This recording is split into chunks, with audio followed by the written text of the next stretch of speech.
Presentation of Fox Sports. We are Black Hawk. We are Round Team.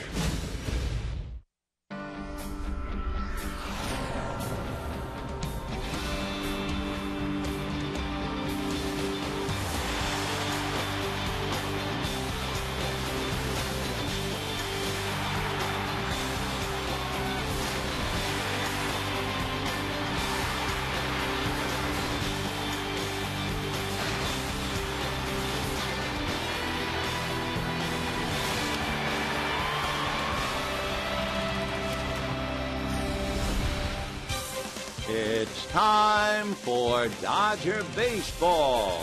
Live from Dodger Stadium, Prime Ticket presents the Dodgers as they take on the Arizona Diamondbacks. Hi, everybody, and a very pleasant Wednesday afternoon to you, wherever you may be. Dodgers and D-backs winding up a three-game series, and the D-backs trying for a sweep. The last time that the Diamondbacks swept the Dodgers was back in August of 2007. After that, they swept the Dodgers in a series in 2008 over in Phoenix. So they're trying to put the Dodgers on their ear today with Patrick Corbin going up against Stephen Fife. For the Dodgers trying to shake themselves after winning 3 in a row in San Francisco, on the edge of losing their third straight at home. And remember, the Diamondbacks have already beaten them 5 straight and 7 of 11. So big game coming up, and we'll get to it and a whole lot more right after this.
And we are back here at Dodger Stadium. An exciting start to the day. 9:38 a.m. Shane Victorino arriving into the locker room, into the clubhouse, saying hello to his new teammates, James Loney, Hanley Ramirez. So these two former NL East rivals, now NL West teammates. And That's going to be an exciting thing. Shane Victorino is going to be wearing number 8. I'm out here with Kenny Lofton and Steve Lyons. And Kenny, you're one of the best leadoff players to ever play this game. So, what's it like changing teams and the impact he will have, you think, on this lineup? The thing about it, I look at two things. When I think about, getting traded, there's one thing, the uniform changes, but the game doesn't change. The second thing is that I have to go out there and understand my role as a leadoff hitter, and whatever I do, that's what I do. Do it. That's it. Simple. In the middle of that order is drooling right now. Ethier, Campa, Hanley, Ramirez, just so excited about the opportunity to drive in a guy that's got 24 stolen bases on the year. And there's only 2 guys in this entire team that has more runs scored than Victorino. And maybe the biggest factor is that Victorino is a hated player. These Dodger fans have hated him for so many years. He's not the kind of guy you like to play against. They're going to love playing with him. He's a gamer. He brings an edge, and can't wait to see his debut. It's coming up next. Shane Victorino and the Dodgers taking on the D-backs, trying to avoid that sweep. When we come back, Vince Scully and First Pitch.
Southern California Hyundai dealers.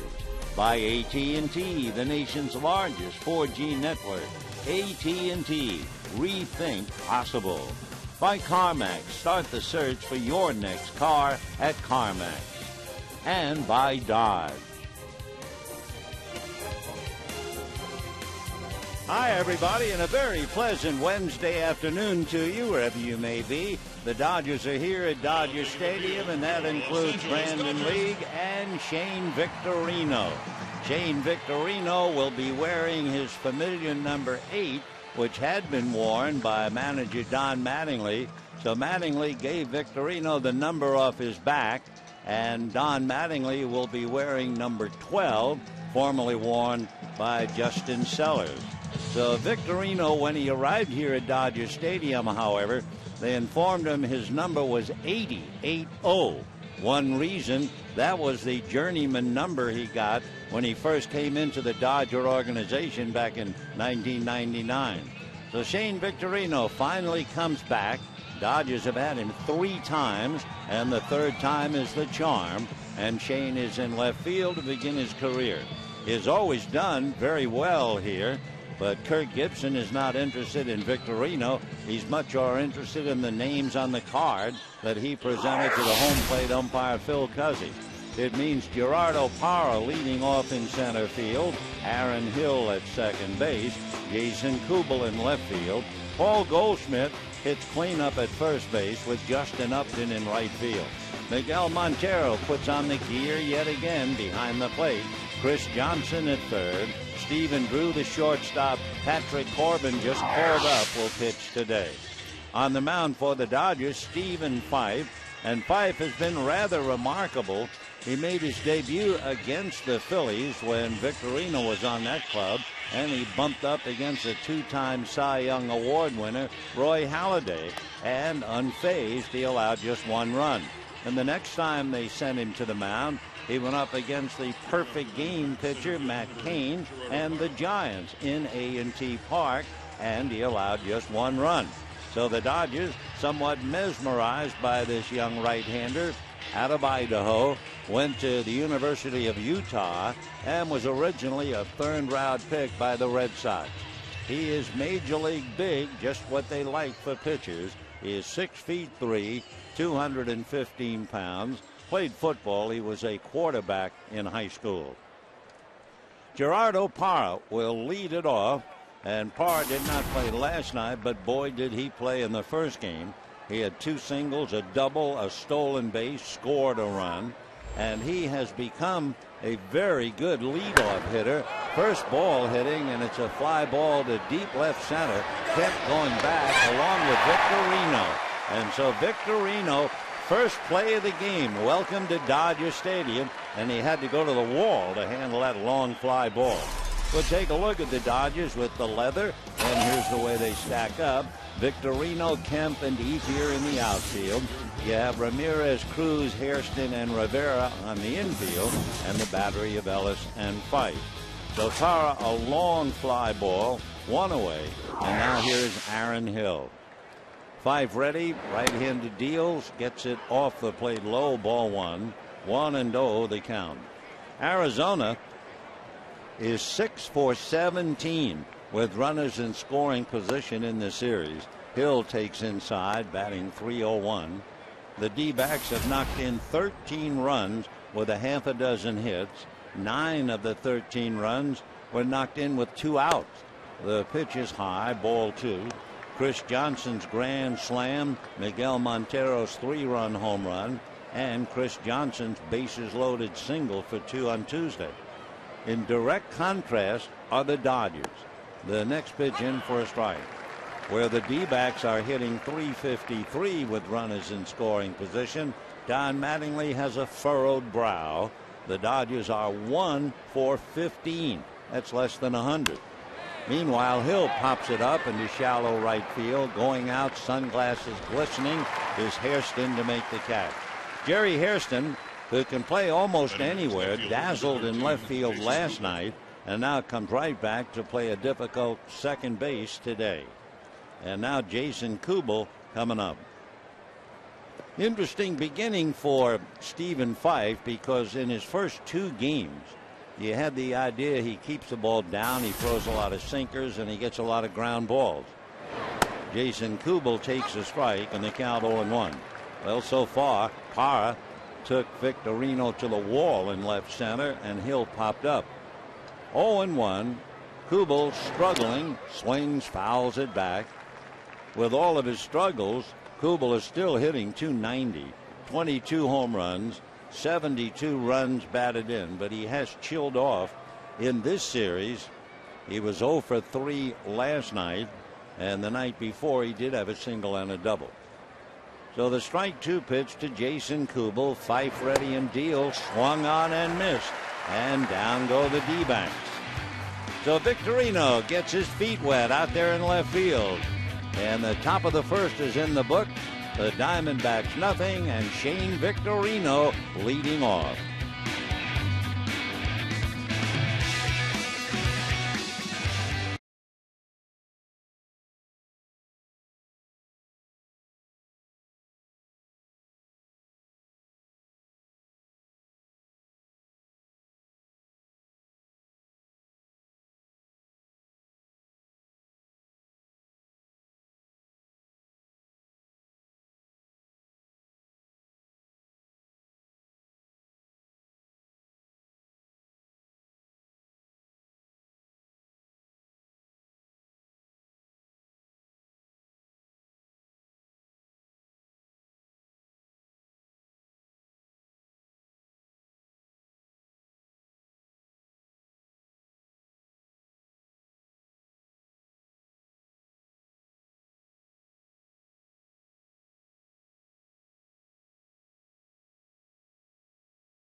failed to score, and that's news because they jumped on the Dodgers' first 2 games of the series in the first inning. Shane Victorino will lead off, followed by Andre Ethier in the number 2 slot. Then you have Matt Kemp and Hanley Ramirez, followed by Juan Rivera at first base. Jerry Hairston at second base. Luis Cruz, the shortstop. A.J. Ellis behind the plate. Stephen Fife on the mound. On the mound, a long drink of water, which is Patrick Corbin, Corbin. He is 6'3" and maybe on Thanksgiving evening 170 pounds. He's from Clay, New York. Went to Chipola Junior College. Played basketball and baseball in high school. Baseball actually was his second sport. And eventually he was signed by the Angels 3 years ago. And the Diamondbacks traded Dan Herron to the Angels, and among others got Joe Corbin and Patrick Corbin and Joe Saunders. So you'll get fastballs, 2-seam sinkers, slider, and a change. And here is Victorino. Has a look at the first pitch for a strike. Interesting, the world of baseball. When Shane Victorino arrived in Philadelphia and blossomed and proved he was going to stay, Bobby Abreu wound up going to the Yankees. A chopper to third, the throw to first in time for the out, 1 away. So Abreu's life changed when Victorino arrived in Philadelphia. Well, Shane Victorino arrives in Los Angeles, and Bobby Abreu's life changes again. The Dodgers have designated Bobby Abreu for assignment. And Don Mattingly full of praise for the veteran. And we'll just be interested to see where and when Bobby Abreu winds up. Meanwhile, Victorino is here, and now here's Andre Ethier. Ethier hitting .292 with 11 home runs. Very, very consistent. He's been at that level 3 years in a row. And the first pitch to Andre in for a strike. Ethier last night singled his last time up, went 1 for 4. In game 1, he had 1 hit. The Dodgers were just thoroughly stopped dead in the water by Wade Miley. Ethier fouls it away. Miley pitched one of the better games we've seen all year, going 8 innings. And the Dodgers really were totally and completely ineffective against the young left-hander. He was outstanding in making 110 pitches. 0-2 the count to Ethier. The next one is fouled off. Andre, like all the others really, 2 different hitters, whether he's batting against right-handers or left-handers. Right-handers, he's batting .332. Left-handers, over 100 points less, 227. Corbin, both feet on the rubber. Here he comes 0-2 and makes it low and inside. Ball 1. 1-2 the count. Patrick Corbin started playing professionally in '09, played briefly at Rancho Cucamonga, and made all the stops, Mobile, Reno, and now the Diamondbacks. Ethier slaps a ground ball to short. Up with it is Stephen Drew. Makes the play. Ethier hustling down the line. Made it very close. 2 out in the first inning. And Matt Kemp coming up. So the Dodger lineup shuffling. Yesterday, Hairston led off, and Mark Ellis hit second. The day before, Mark Ellis led off, and Rivera hit second. Today, Victorino leads off, and Ethier hits second. But like the Rock of Gibraltar, irreplaceable Matt Kemp hits third. Behind him, Hanley Ramirez. So for Don Mattingly, shuffling his cards, trying to get back and catch up with the Giants, who, by the way, will be playing the Mets tonight. The pitch to Matt Kemp. Hard ground ball, base hit into left center. Matt turns, holds on. Kubel gets the ball back in. So Matt Kemp last night had 2 singles. In game 1, he had 2 singles and a double. So that gives him 6 hits in the series. And the batter will be Hanley Ramirez. In the Mets-Giants game tonight, Jonathan Neese will go up against Matt Cain, and Hunter Pence, recently acquired from the Astros and the Phillies. Pence will make his Giants debut, and he always hits well at AT&T Park. Pence, a lifetime .329 hitter up there. Ramirez takes one in at the knuckles, ball one. 1-0 the count. Hanley with a .246 batting average. As a Dodger, he has 7 hits, including a game-winning home run, 8 runs batted in. Matt Kemp, with Corbin looking over at him. The string bean left-hander delivers inside again, and the count 2-0.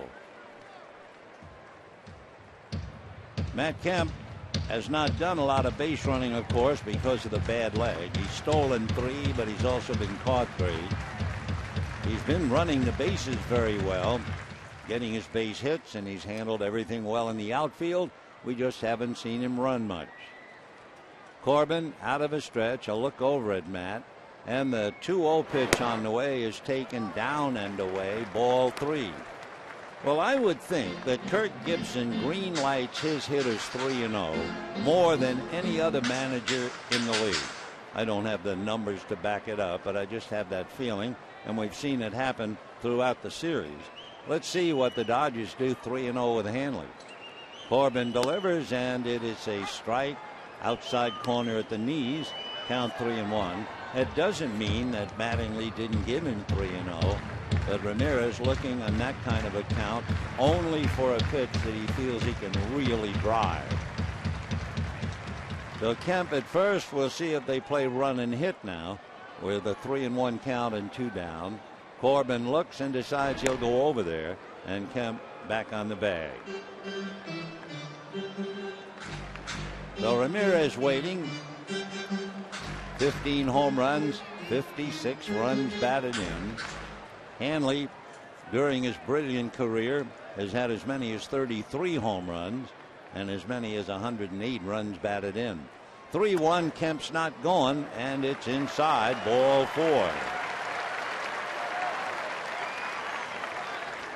So a 2-out single by Matt Kemp. Now the walk to Ramirez, and Juan Rivera coming up with 2 on, 2 out, no score.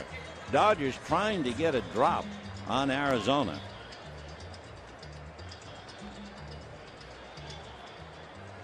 In the first game of the series, the D-backs scored 3 in the first inning.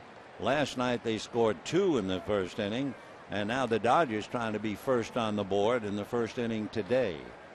The pitch to Rivera. He has a look, and it's low, ball 1. Miguel Montero going out to the mound to try and counsel his pitcher. Corbin was just called up. He had been with the ball club a little earlier. This will be his 6th career major league start. He had a save against the Dodgers in July. 1 ball and no strikes the count. Patrick Corbin with a record of 2-4. In a little trouble here. 2 on, 2 out. Rivera at the plate. No score, first inning. Dodgers have lost 5 straight against Arizona, so they're trying to do something about it, and right away. Rivera lifts a high fly ball, but playable to left center, and it will be the middleman out there, Gerardo Parra, to make the catch. So no runs, a hit, and 2 left, and at the end of an inning, no score.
Paul Goldschmidt, Justin Upton, and Miguel Montero in that order. Goldschmidt has been an absolute monster against left-hand pitching. He has not been nearly as effective against right-handers, but what a number he has done against left-handers. Paul hitting .298. He had a 3-run home run and a 2-run home run each of his last 2 games. Though the big first baseman checks in, and Stephen Fife ready and delivers, and Goldschmidt takes a strike, and the count 0-1. Among other things, Goldschmidt blossomed. He had a 17-game hitting streak, middle of May into June. The strike 1 pitch, check swing, but it's going to cost a strike anyway, and the count 0-2. Goldschmidt was originally drafted by the Dodgers. However, he opted to go to Texas State University instead, and eventually later on signed by the D-backs. He takes high.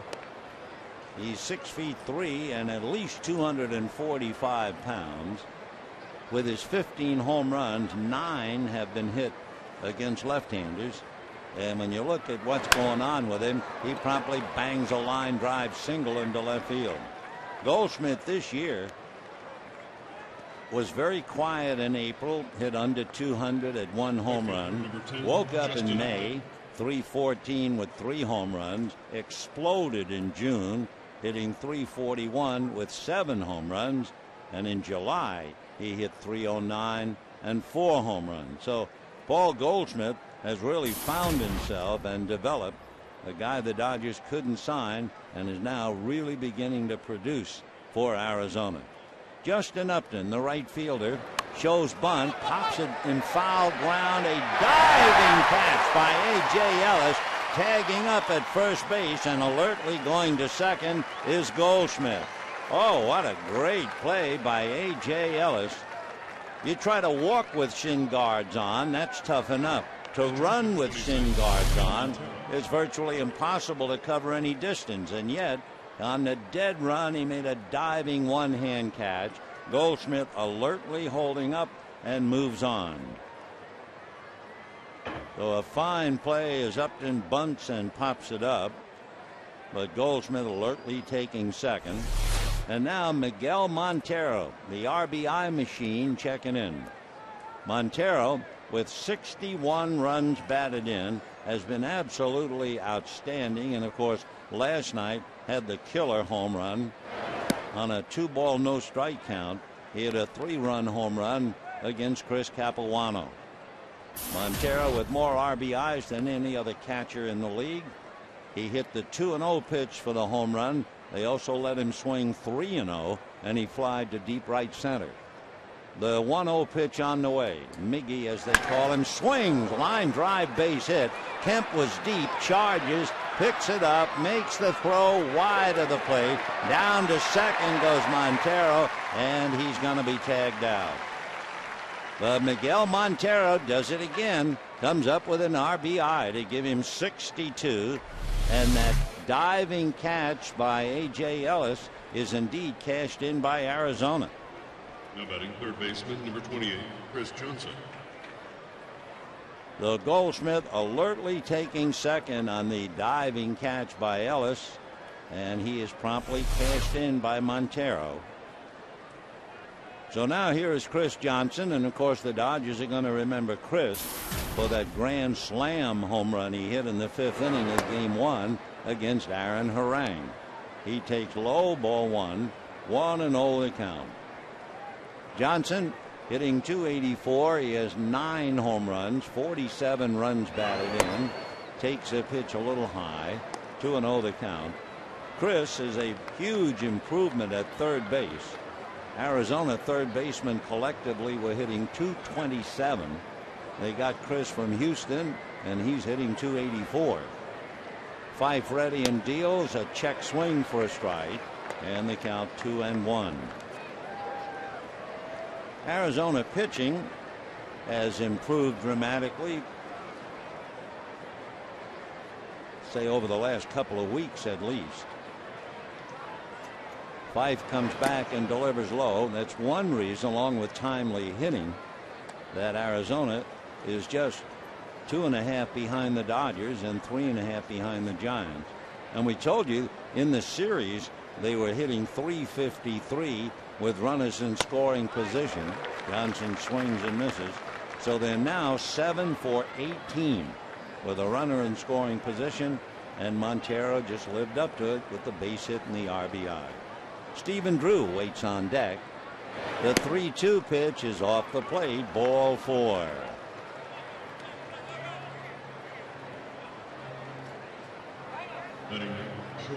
So Stephen Fife gives up 2 singles and a walk. 1-0 Arizona. Stephen Drew hitting .188, missed 73 games with that best described grotesque ankle injury last July. So he's just playing catch up. A multi-talented young ball player, but really slowed down with the bad wheel. So Johnson at first with 2 out. Fife set, looks over his left shoulder, now comes to the hitter, and that's whacked down the right field line in the corner. That'll be for extra bases. Let's see what they do with Johnson. They are waving him in. Hairston is going to make the relay, and then Johnson went back to third on the long double by Stephen Drew. Matt Williams was pinwheeling that right arm, telling Johnson to come on and try to score. And then Chris got halfway down, and Jerry Hairston had the ball in shallow right field, and he opted to go back to third. So a shot down into the corner. So with 2 outs, second and third, but the pitcher is coming up. So that was a big decision made by Chris Johnson not to try to score. And it puts a little heat now on Patrick Corbin to try and pick him up.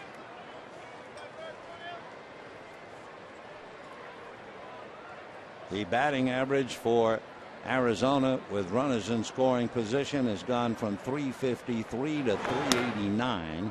The pitch to Corbin is low. Right now, it doesn't look like the Stephen Fife that we've seen in the first 2 starts. One reason, the very first inning, that long fly ball by Parra. That's not what made him impressive. It was a lot of ground balls for outs. Corbin swings, doesn't get it, and a 1-ball, 1-strike count. So in the inning, Goldschmidt singles. Upton tries to bunt, fouls it back, and A.J. makes a great diving catch, but Goldschmidt alertly tagged up, took second, and Montero single scored him. The 1-1 pitch is waved at and missed, 1-2. Then after Johnson walks, Stephen Drew doubles into the right field corner, and Johnson, even knowing the pitcher is coming up next, opted not to challenge Hairston and went back to the bag. So the 1-2 pitch on the way, and Fife delivers low and away, ball 2. So a tough decision for Matt Williams. He knows Johnson has a chance to score.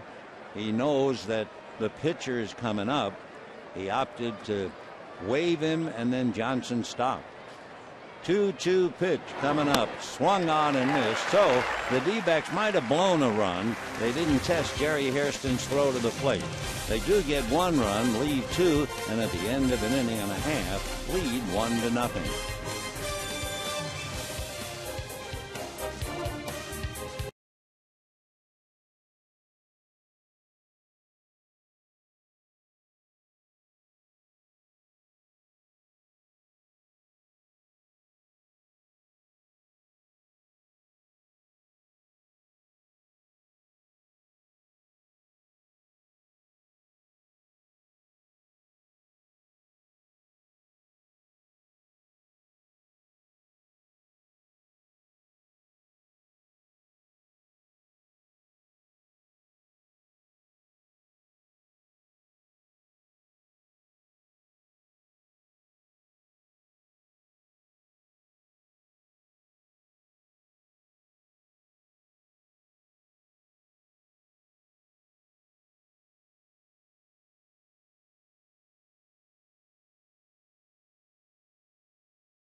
The Dodgers might have gotten a huge break. We'll see as the game unravels as far as Chris Johnson.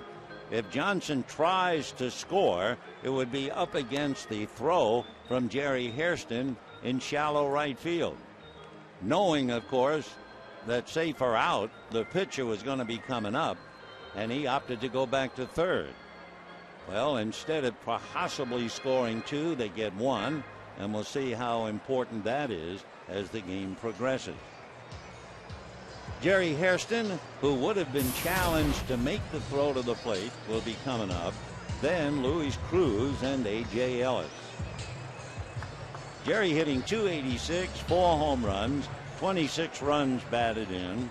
So last night he led off and went 0 for 4. Jerry has a look, and it's a strike, and the count 0-1. 1-0 Arizona. They're trying to sweep.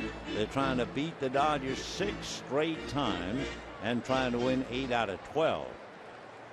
Here's the strike one pitch on the way. Ground ball hard to the right side. Hill is on it and throws him out. 1 away. Give you an idea how rare it would be if Arizona should sweep the series. The last time that Arizona swept the Dodgers in Dodger Stadium was 2007. The last time they swept the Dodgers in a 3-game series in Arizona was 2008. So here's Luis Cruz hitting .258, 2 home runs, 16 runs batted in, has a look at a strike. Cruz had a 12-game hitting streak snapped, and then last night tried to start another one with a double. A double to right center. He takes the next one high. 1-1 to count to Luis. Tuning up back of him, A.J. Ellis. 1-0 Arizona, bottom of the second. Patrick Corbin ready and delivers, and it's hit foul in the air off first base. Goldschmidt coming over, can't make a play. Lands on the floor in the Arizona dugout. So Goldschmidt back to his position, 1-2 the count, and Patrick Corbin working on Luis Cruz.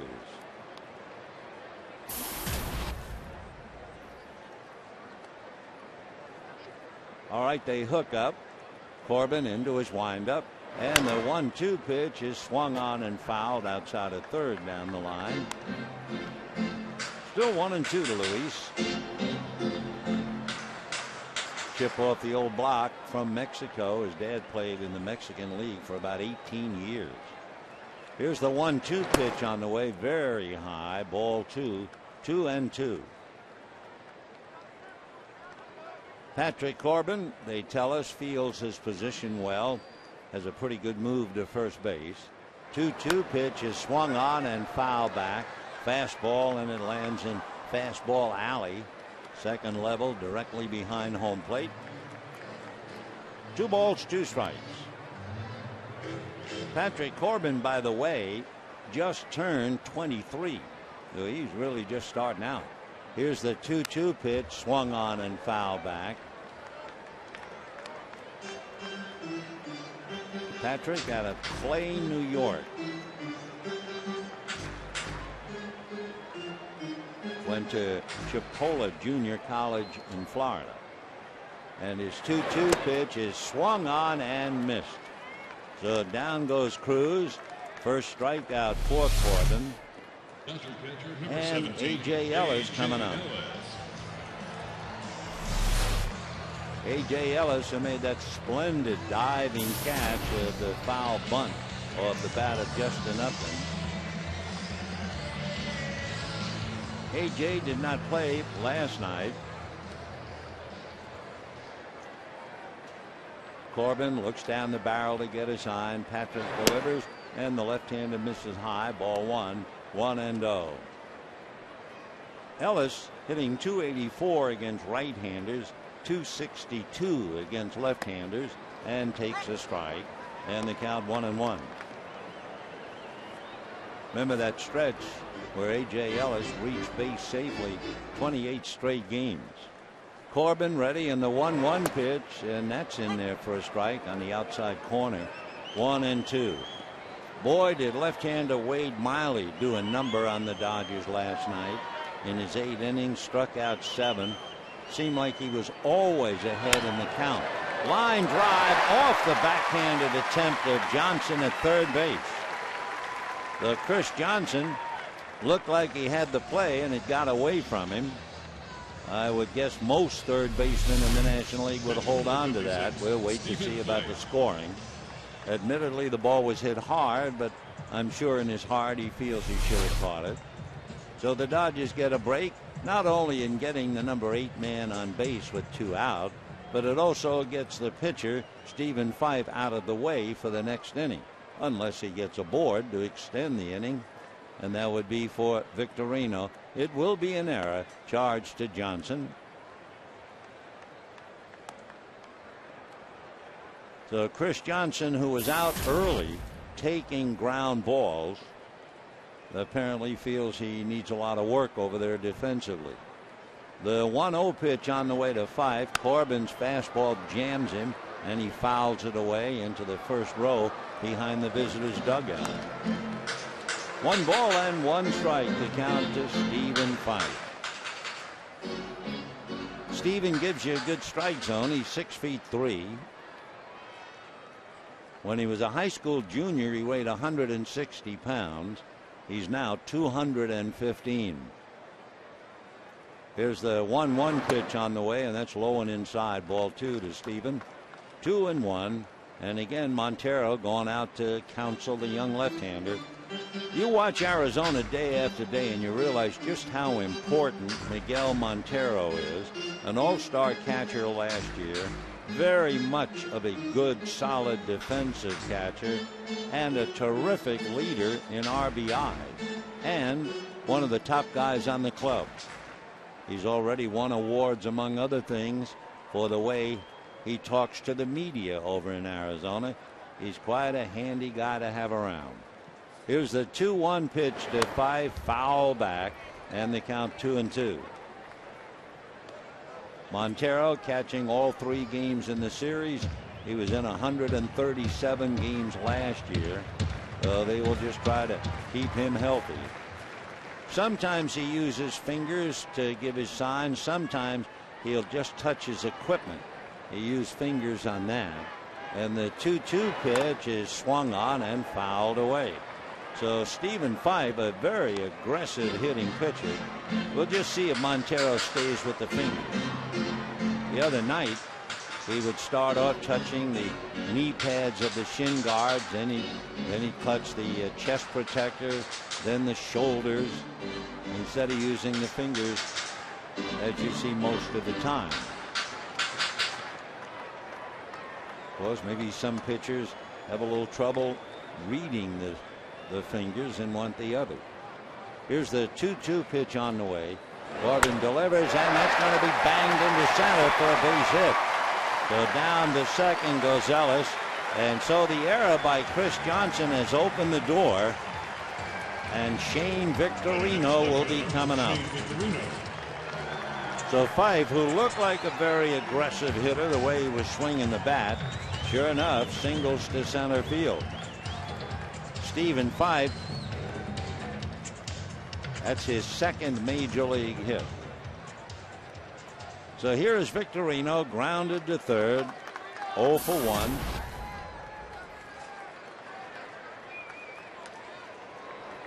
Victorino is hitting .284 for the last 3 years against Arizona.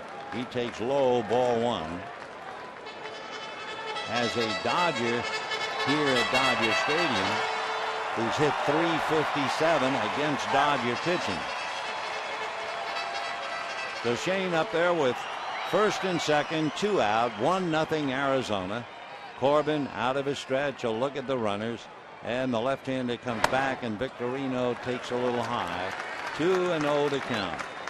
Shane, a switch hitter, in looking at his batting average, overall hitting .261, 9 home runs, and 40 runs batted in with Philadelphia. Now the 2-0 pitch on the way. Corbin backs off the rubber. If you compare Shane Victorino and all of the other Dodger leadoff hitters this year. Victorino is hitting 40 points higher than all of the others. Much higher on base percentage. Here's the 2-0 pitch to Shane, taken for a strike. Slugging percentage very high compared to all of the others. And Dodger leadoff men this year combined for 2 home runs. And Victorino has 9. So 2-1 the count. Ellis at second, Fife at first, so no great speed out there. And the 2-1 pitch to Victorino, low at his feet, ball 3. Waiting on deck, Andre Ethier. So Hairston had grounded out, Cruz had struck out. Ellis hit the ball hard enough, a line drive, but it should have been caught by Johnson. It went off his glove. And that brings up Victorino after Fife then single to center. 3-1 to Shane. Corbin set, ready, delivers, swung on and missed. 3-2. So the runners will be going on the full count. Victorino, a 2-time All-Star, a 3-time Gold Glover, 5'9", about 180 pounds. He's 31. He'll be 32 the end of November, the 30th. 3-2. The runners ready. They go, and the pitch is pulled foul way down the left field line. Though it's still 3-2.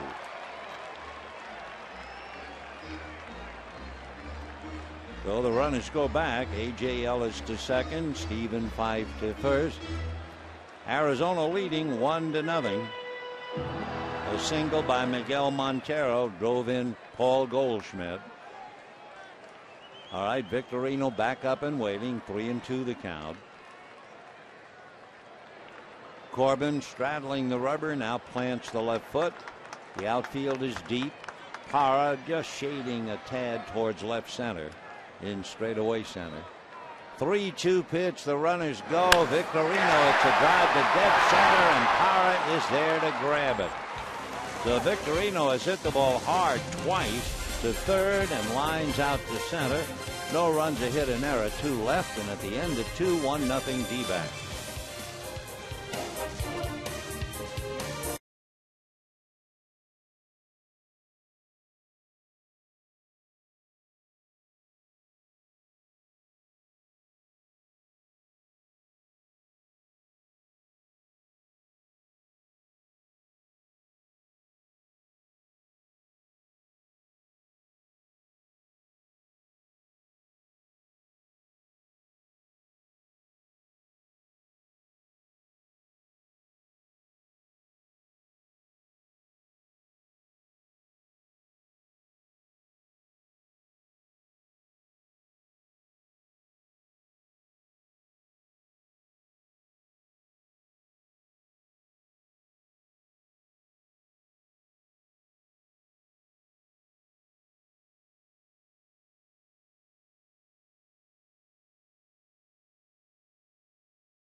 The All-American Jack Combo at Jack in the Box for only $4.99 plus tax at participating stores. By San Manuel Indian Bingo and Casino, your place for summer excitement. By 76 Gas, we're on the driver's side. And by Time Warner Cable. Nancy B. Heffley reminding all of us on a clear day you can see forever. Well, we can see on the scoreboard it's 1-0 Arizona at the end of 2 innings. One of the things that you never think about, but it is so important, in the bottom of the 2nd inning, Chris Johnson, the third baseman, made an error. That would have been the 3rd out. Eventually, Corbin got out of the inning and still leads 1-0, and you say to yourself, well, the error didn't hurt. Well, in some ways, not only did it change the lineup, and it allowed Victorino to get up, getting the pitcher out of the way, but perhaps even more importantly, the error by Johnson caused the pitcher, Patrick Corbin, to make 12 additional pitches in the inning. So where he should have made 14, he wound up making 26. For the Dodgers, of course, it's still frustrating. They are now 1 for 17 with runners in scoring position in the series. That's an .059 batting average compared to Arizona, hitting better than .380. Here is Gerardo Parra, who is doing very well, thank you, as a leadoff man. Swings, doesn't get it. When he bats anywhere else in the lineup, he's hitting .252. He has been leading off in 28 games now, and he's hitting .343. He had 3 hits the other night leading off. 1-1 pitch is swung on and missed, 1-2. He has 13 extra base hits, scored 24 runs, though he's been a one-man gang leading off. Gerardo Parra facing Stephen Fife. 1-0 Arizona in the 3rd. 5 deals, it's high, and it's swung on and missed. So Parra goes after a bad ball and strikes out. You know, it's the inaugural Star Trek night at Dodger Stadium this Friday. Purchase this ticket package, you receive a ticket to the Coca-Cola All-You-Can-Eat Pavilion and a limited edition Dodgers and Star Trek themed T-shirt. Tickets are limited, only available by going to Dodgers.com/Star Trek. Beam me up, Scotty. There's a one-hopper backhanded by Ramirez. His off-balance throw, however, pulls Rivera off the bag. So what Ramirez did was prevent a double and hold Aaron Hill to a single. Tremendous diving, scrambling stop in foul ground, but Ramirez hurried throw way off line. So Aaron Hill is at first with a base hit. Boy, you can tell the amazing reactions of Hanley Ramirez playing third base. So Hill is there at first, and here's Kubek. Kubel has struck out in the first inning, 0 for 1. Jason hitting .289. 5 throws to first. Aaron Hill diving back to the bag. Hill is a good base stealer. He's stolen 8 out of 11. Kubel, 17 of the 22 home runs hit at home. 5 set at the belt. Steven ready. Another look at first, and the pitch is on the outside corner for a strike, and the count 0-1. Jason Kubel, who had a fine career with Minnesota and is a great acquisition for the Diamondbacks, however, struggling of late. He has just 3 hits in his last 22 at-bats. Strike one pitch is instead another throw to first.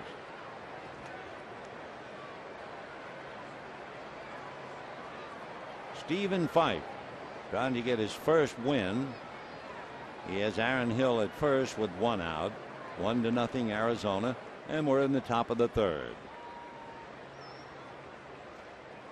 Fife set at the belt. Kubel waiting at the plate, and Jason swings, fouls it back, and the count 1-2. Kubel had a big July. He had 11 home runs. He also had 22 RBIs. He had a memorable game last week of July against the Astros when he had a career high 3 home runs. So anyway you cut it, Jason Kubel is tough, and then hitting behind him, Paul Goldschmidt. Fife set, strike 2 pitch, and Kubel rolls it foul outside of first and down the line. Kubel signed a 2-year deal with Arizona, so he'll be around for a while. It's probably familiar by now, but nevertheless it kind of bears repeating. Kubel hit for the cycle against the Angels 3 years ago, and he did it in his last at bat when he hit a grand slam to win the game. Some cycle. Throw to first, and again Hill draws it back. So Stephen Fife keeping an eye on Hill while pitching to Jason Kubel. 1 out in the third, 1-0 D-backs. Fife out of a stretch, comes to the plate, and Kubel shies away. A pitch up and in. 1 ball and 2 strikes the count. Kubel, a look at Matt Williams. Jason is 5'11" and 205 pounds. Born in South Dakota, but moved down to Palmdale. And the 1-2 pitch coming up. Fife ready. Kubel takes off the corner, and a 2-ball, 2-strike count.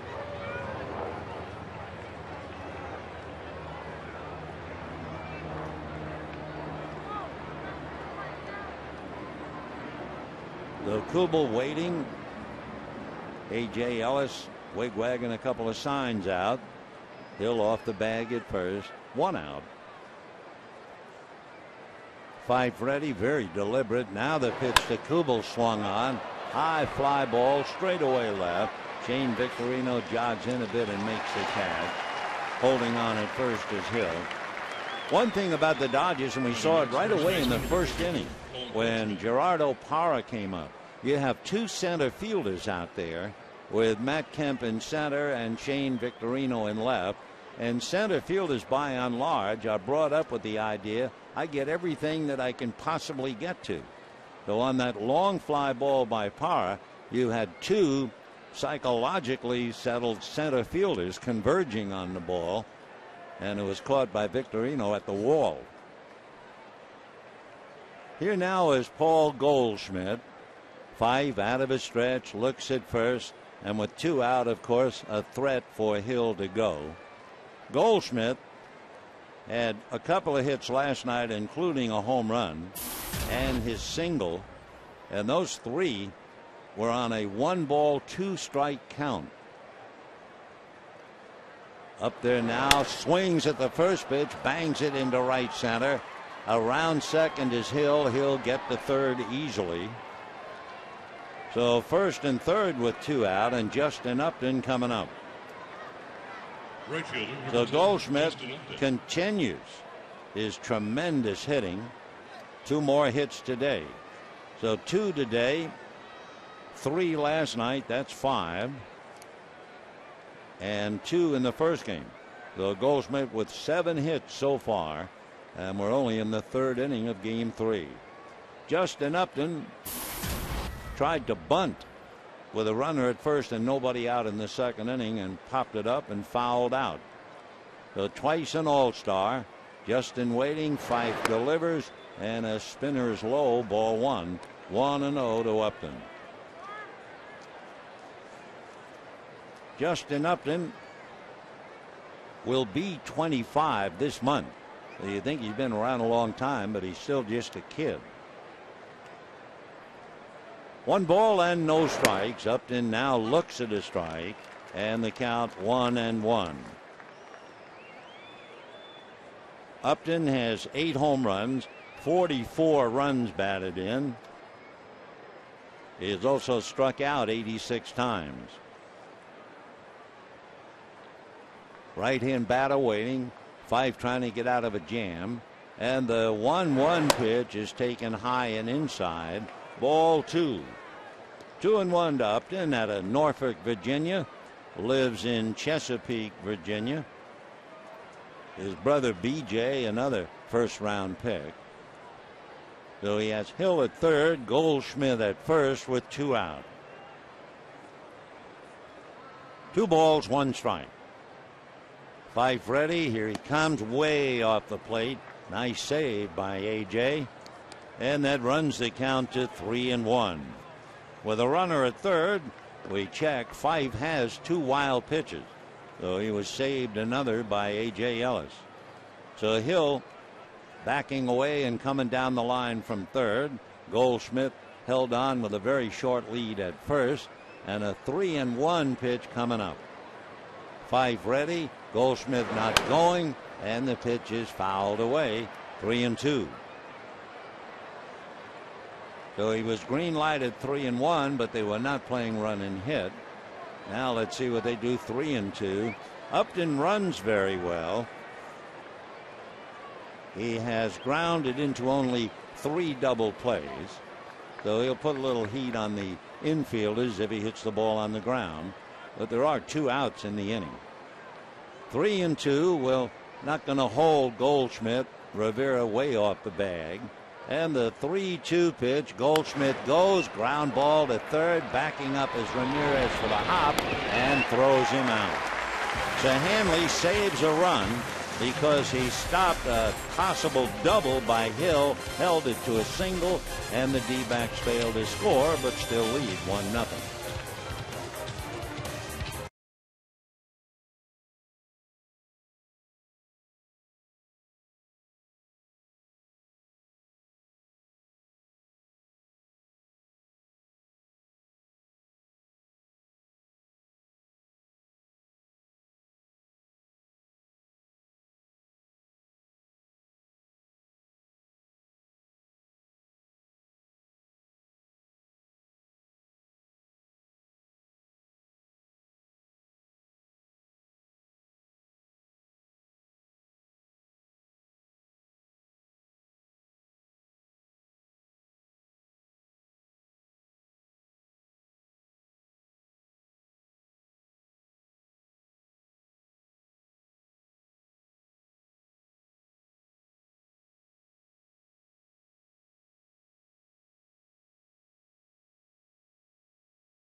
Of the Diamondbacks, bottom of the third. The Dodgers can console themselves that it could easily be 3-0 Arizona.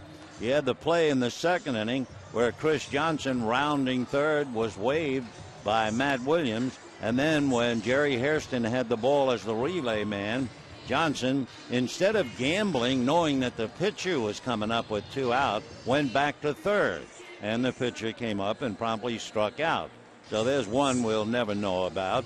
And then in the third inning, with 1 out, Aaron Hill hits what looks like a sure double.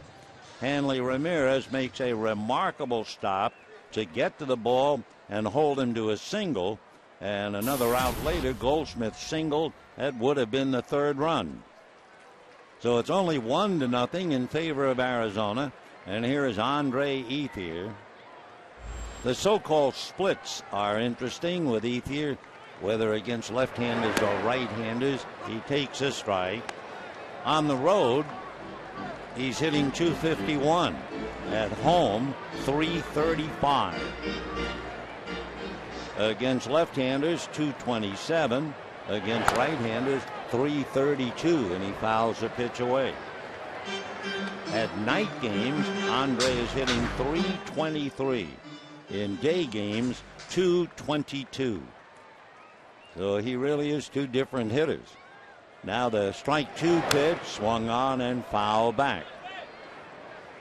Ethier hitting in the number 2 slot, then Matt Kemp and Hanley Ramirez. Patrick Corbin has allowed a single to Kemp, and a single to Fife. Left-hander into his windup. Back he comes and jams Ethier, who fouls it into the stands behind the Dodger dugout.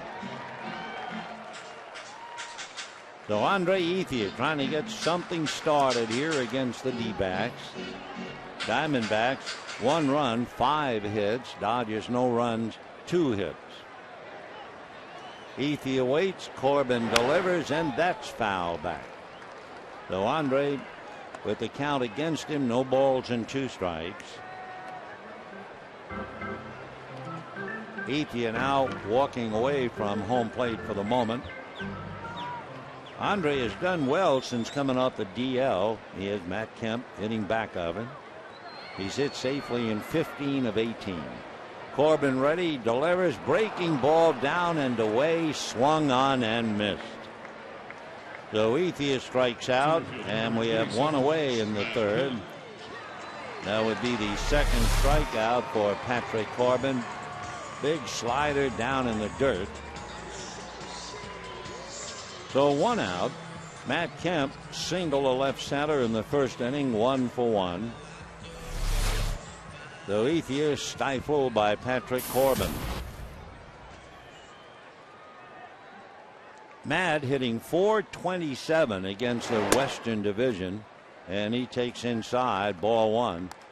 Paul Goldschmidt is having a huge year, and especially against the Western Division.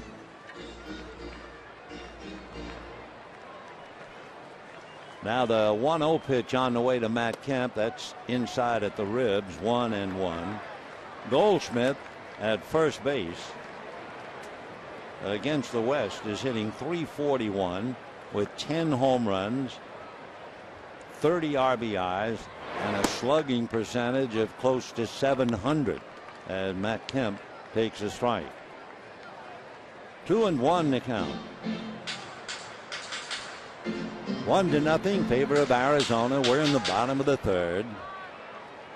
Corbin ready, drops a breaking ball in there, and the count 2-2. Patrick Corbin, 6'3", maybe 170. 23 years old. His 2-2 pitch on the way is low and inside with a fastball, ball 3. His fastball has been clocked as high as 94. We haven't seen that today. Here's the 3-2 pitch to Matt Kemp, and it's a breaking ball. The slider gets him, and down goes Kemp. So Corbin strikes out Ethier, then he strikes out Kemp, and here's Hanley Ramirez. Dodgers struggling against left-hander Wade Miley, and they're hurting now. Dodgers had dominated left-hand pitchers here at Dodger Stadium. The first pitch to Hanley, did it hit him? I think it did. Yep, it grazed his knuckles. So Ramirez hit by a pitch, and that will bring up Juan Rivera. Dodgers are 11-5 at home against left-handers. Pitch high and inside, got him either on the arm or hand, grazed him, went right into Montero's mitt. So Hanley Ramirez at first base, and Juan Rivera the batter. Ramirez is a marvelous base stealer. He has stolen 16 out of 21. However, Patrick Corbin has a pretty good move to first, they say, to control the running game. And first thing he does is go over there. 1 run, 5 hits for the D-backs, 1 error by Chris Johnson. No runs, 2 hits, no errors for the Dodgers.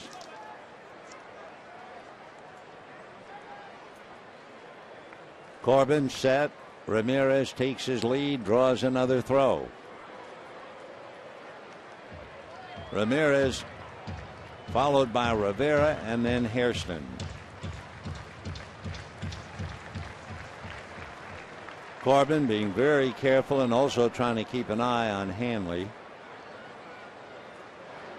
Left-hander set. looks over at first, goes over there again. Trying to sell that move to first, but he has a better move than that. So that's the so-called commercial move.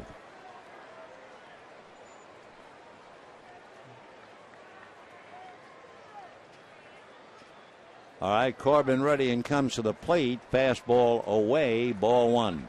1-0 to Juan Rivera, hitting .256. Kirk Gibson, an aggressive player, of course, in his own right. He admires aggression on the base paths, so you can bet he's watching Ramirez very carefully and indicating to Montero whether they pitch out or not. The next one is high, so 2-0 to count. That would just about remove the pitch out. So Ramirez waiting. 2-0 to Rivera. Very light breeze blowing from left to right. A zephyr. Corbin ready, and his 2-0 pitch is instead another throw to first. Though he's thrown over to first 4 or 5 times, and he's made 2 pitches to the plate.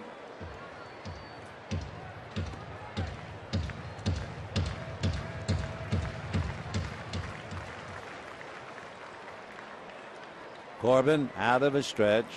Hanley takes his lead. The pitch of the plate swung on, lifted down the left field line. Coming in for it, calling is Kubel. He'll make the catch. So Rivera pops out to left field. No runs, no hits. A man left. And at the end of 3, it's still 1-0 Arizona.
Versus the right-hander. They've both been very busy in the sense the D-backs have had at least one man on in 2 of the 3 innings, and the Dodgers have had one man on at least in all 3 innings. So far, Corbin has gotten away with it.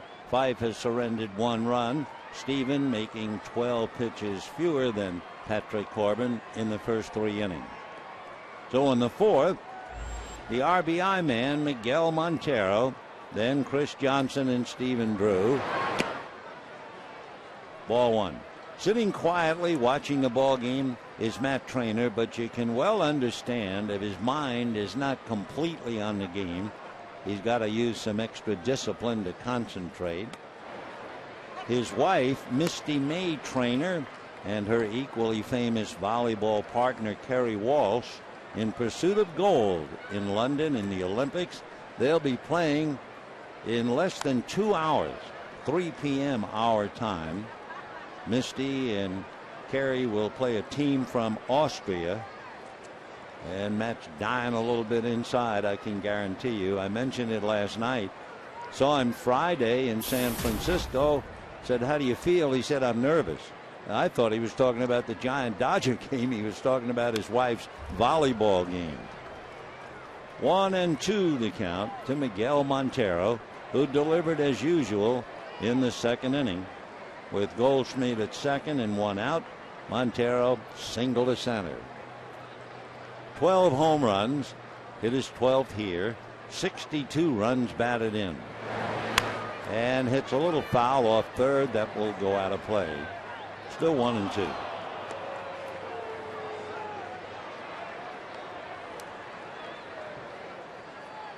Montero has been very busy. Among other things, he has walked 4 times, as well as hitting a 3-run home run, RBI single. 2-2 to Miguel.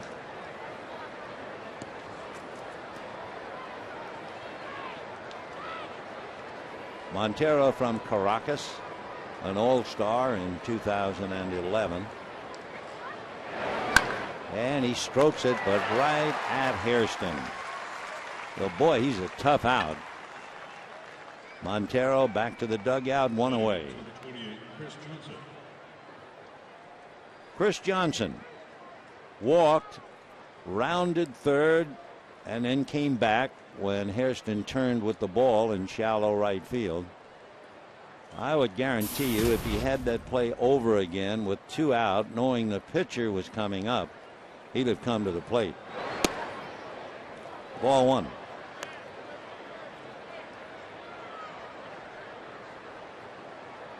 Chris hitting .284, 9 home runs, 47 runs batted in. 2-0 the count.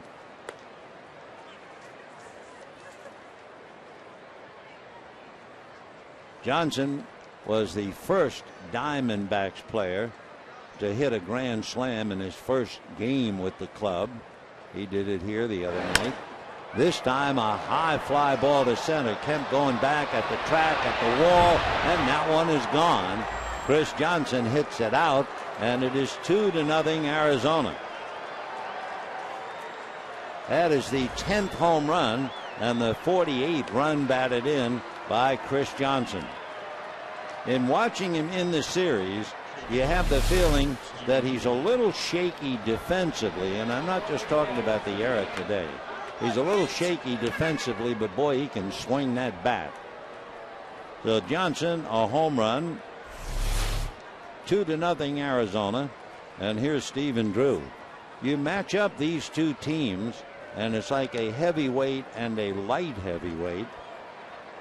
Arizona has hit 108 home runs. The Dodgers only 64. 1 ball and no strikes.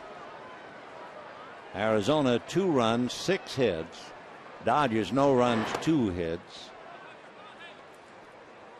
2-0 to Drew. Steven doubled in the second inning. Got a breaking ball and knew what to do with it.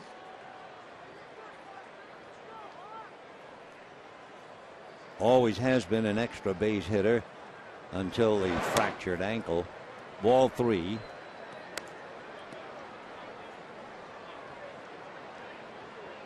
Tomorrow is an off day, and then the Cubs will be here, followed by Colorado. Dodgers lost 2 out of 3 when they were in Chicago. They've won 5 of 9 against Colorado. Pitcher number 46, Patrick Corbin. So a line drive out, and the Dodgers again are fortunate. The line drive found Hairston's glove, and then Johnson hit a home run. So, but for a little, as Johnson sits back in the shadows and cools off, you realize that if Johnson doesn't try to score and might have, if Hill's hard ground ball goes for the double, instead it was the big play by Hanley, it could easily be 4-0 D-backs instead of 2-0. Dodgers look bunt. Corbin shows bunt and gets it down nicely. Fife's only play is to first. So the sacrifice moves Drew along. And the batter will be Gerardo Parra. And remember, he's really been a tough leadoff man.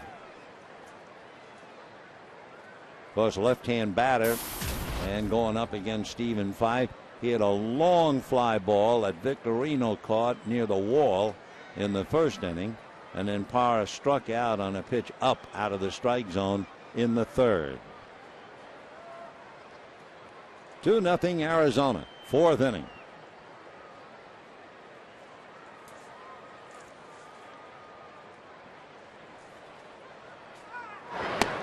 And a strike. By the way, that home run hit by Chris Johnson, the first home run that Fife has allowed. As we mentioned, it made him so impressive against Philadelphia and San Francisco. A lot of ground balls and no home runs until today.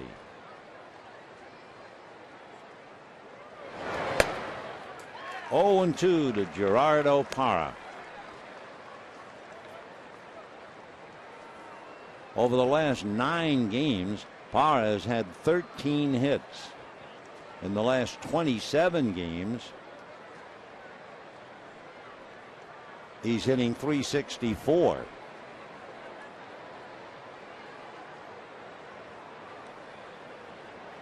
Oh, 0-2.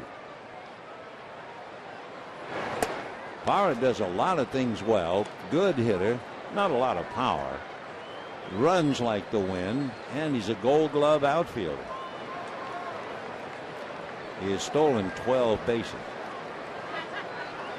They're trying to pick up Stephen Drew from second.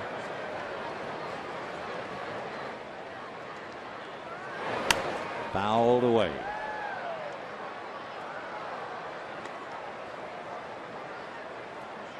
So the Cubs were here. They'll be here Friday night, Saturday night. Saturday night's game at 6:10, remember. Sunday afternoon, and then 3 night games with the Rockies.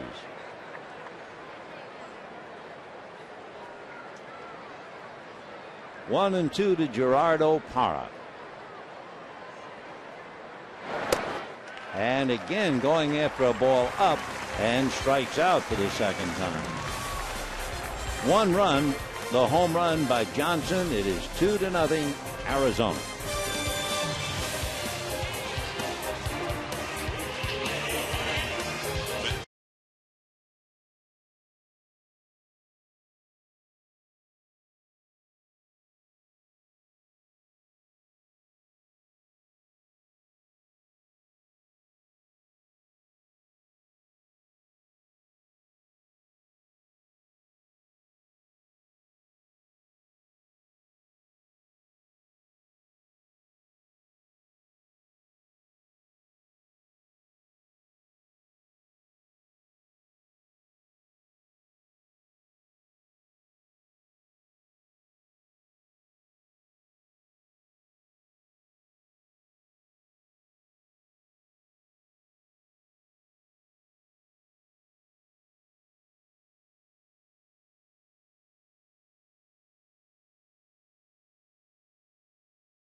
Receiver from AT&T UVerse. Visit AT&T.com/free your TV. Rethink possible.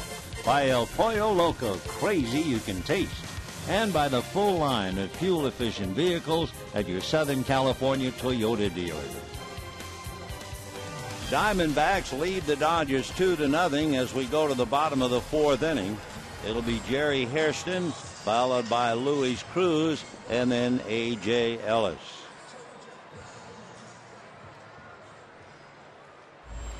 Patrick Corbin has had 2 men on base in the first inning, 2 men on base in the second inning, 1 man on base in the third, and the Dodgers have left all 5. Hairston grounded out in the second inning. Ball 1. Jerry hitting .284, 4 home runs, 26 runs batted in. Playing second base today, played left field last night. Foul back, 1-1. If you're making plans, and we certainly hope you are, to spend part of the weekend with us here at Dodger Stadium, Friday night, Chad Billingsley, who pitched so well after he rested that ailing elbow, picked up his 6th win against the Giants. Foul back. Chad will go up against Jeff Samardzija. Does that name ring a bell? Remember with Notre Dame and football, great receiver. Well, they tell me he's really coming on now as a fine young pitcher. Samardzija has won 7. So Samardzija and Billingsley Friday night. Saturday night at 6:10, Clayton Kershaw and Justin Hermano. And then Sunday, the concluding game, Aaron Harang and Casey Coleman. So the Cubs are coming. 1-2. 2-2.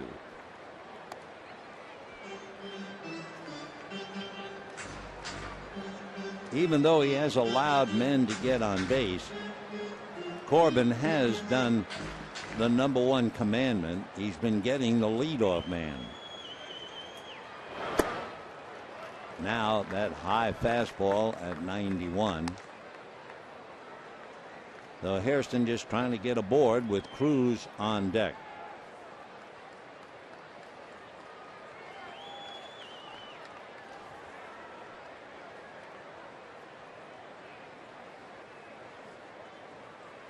Three and 2. Foul back. This is the 12th meeting between the Dodgers and Arizona.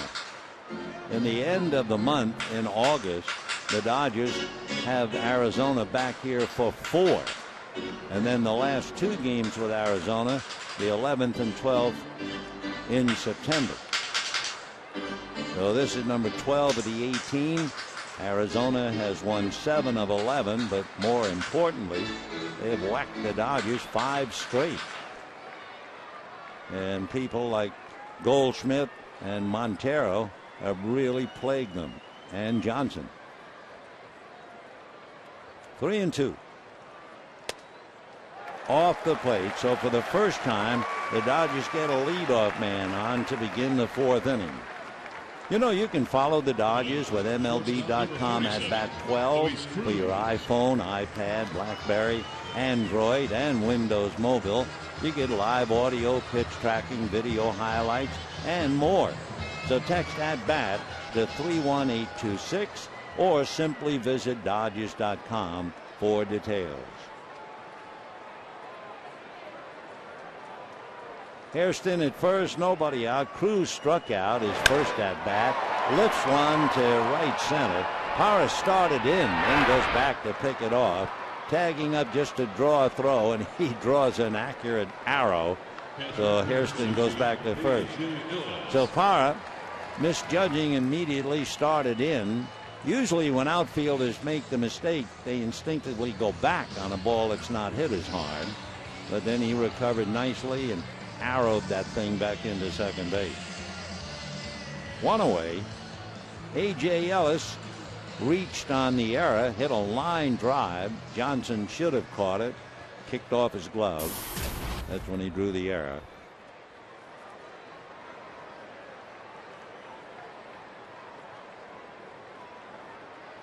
That error by Johnson was followed by Stephen Fife getting his 2nd major league hit.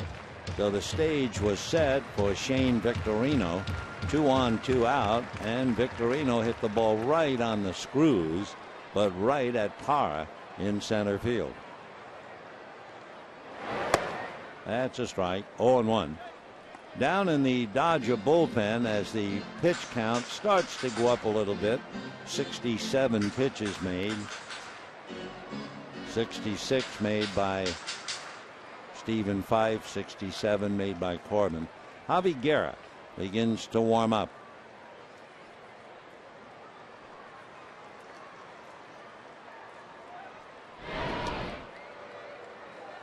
Fife is out on deck. Mark Ellis swinging a bat in the Dodger dugout. You get the feeling that Mark's thinking he might get the call, and he is certainly loosening up just for that. 0-1 the count. Fastball, a one-hopper. Nice play by Drew. Oh, what a double play. You think Arizona's glad to have Stephen Drew back after that terrible accident with his ankle? And at the end of 4, it's 2-0 D-backs.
Dealer, September 21st, 2003. Eric Gagne records his 53rd save of the season, breaking his own franchise record, which he had set the previous year. Gagne was a perfect 55 for 55 in save opportunities that season. He became the first relief pitcher to capture the Cy Young since Dennis Eckersley in 1992, and the second Dodger reliever ever to do so alongside Mike Marshall.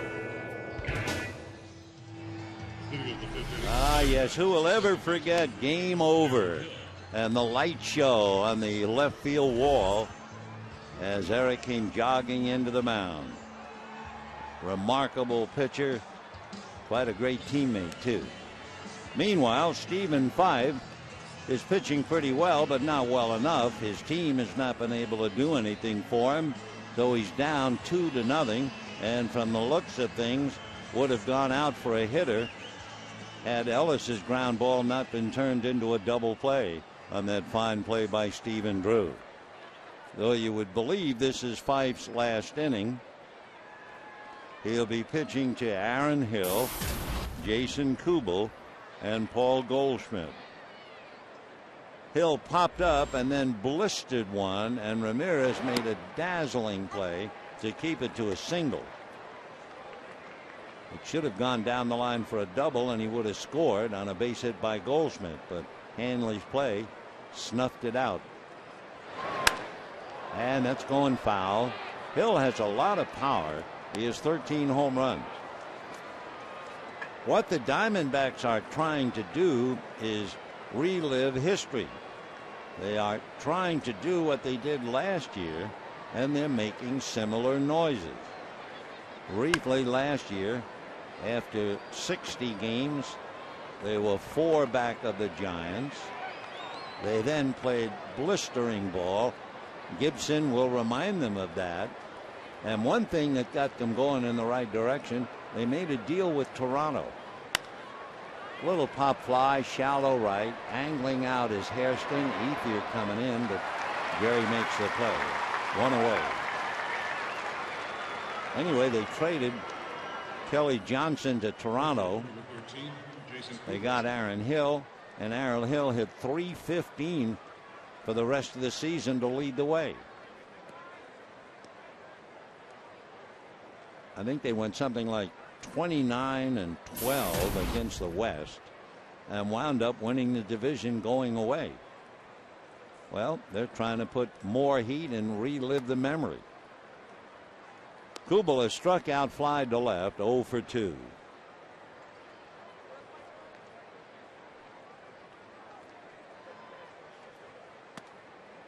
Two balls, no strikes.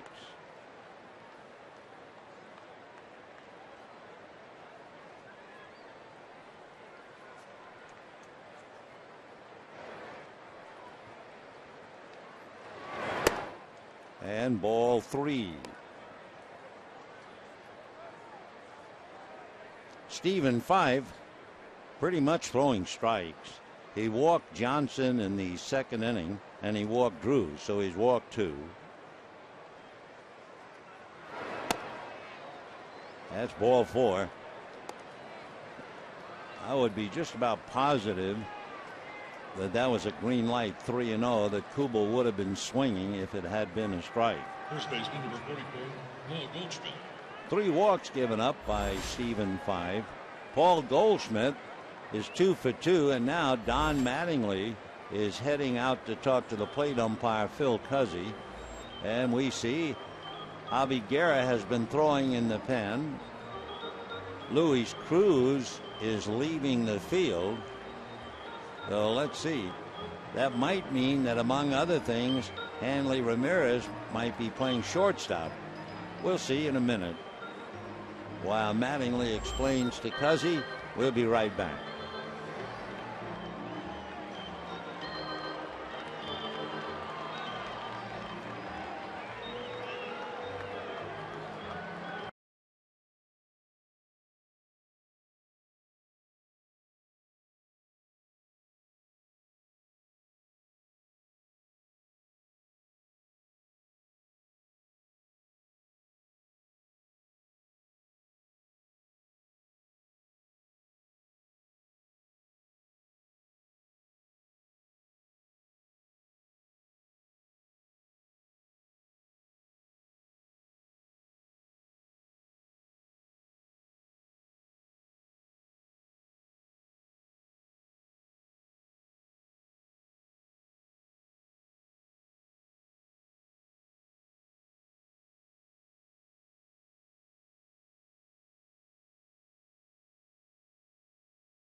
Which involves 3 players. Hanley Ramirez wanted a smaller glove because he was moving from third base to shortstop. Juan Uribe will take over at third base, and Javi Guerra is the pitcher. So if you're keeping score, put Uribe in the number 9 slot, which means he'll lead off in the 5th inning. Put Guerra in Luis Cruz's spot, and for the first time, Hanley Ramirez plays shortstop. He hadn't done that in a while. Remember, when Jose Reyes came to the Marlins, they moved Hanley over to third.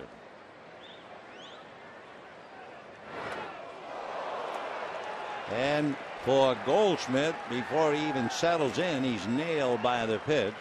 And just like that, first and second and 1 out. Trying to come up and in, got him just behind the left shoulder. So Goldschmidt hit by the pitch. Kubel goes to second, and with 1 out, Justin Upton coming up. One thing about Goldschmidt, interestingly enough, normally he's hitting the first pitch. This time he was hit by the first pitch.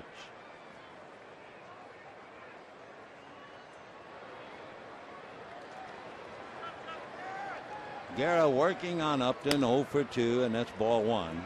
Just to conclude the thought on Goldschmidt, when he puts the first pitch in play, he's hitting .550, 22 for 40 in the 3rd inning. he got a base hit on the first pitch. Well, now Guerra comes in, hits a batter, and he's now behind 2-0 to Upton.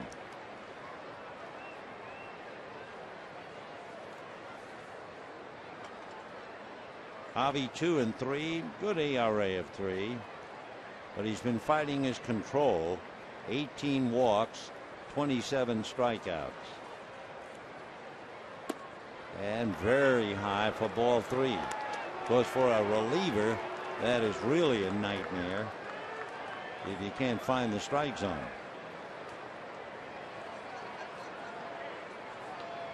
Mattingly making the triple move with Uribe and moving Ramirez over to short. 3-0. In there.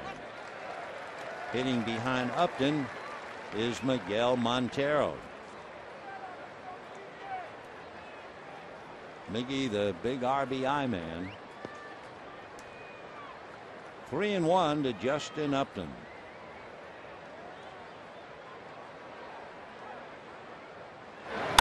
And he strokes it into right. Base hit. Ethier was deep. And they will hold the runner at third, Kubel, and the bases are loaded. So Upton is single to right. Goldschmidt goes to second. Kubel advances to third. So Guerra comes in, gives up a hit, and hits a batter, and he's in a lot of trouble with Miguel Montero coming up. Montero has had 2 at-bats in the past against Guerra, and he has walked both times. In case you wonder, he also has a couple of grand slams in his career. Kubel, Goldschmidt, and Upton all out there. D-backs trying to open it up. They lead 2-0. Ground ball down to short. They go back to get one, and they're going to get the double play to get out of the jam. So Miguel Montero, and the start is the ground ball to the shortstop by the name of Hanley Ramirez. And at the end of 4 1/2, it's still 2-0 D-backs.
Tried for more, and certainly Justin Upton tried, trying to break up the double play. Watch this hard, legitimate slide to upend Jerry Hairston.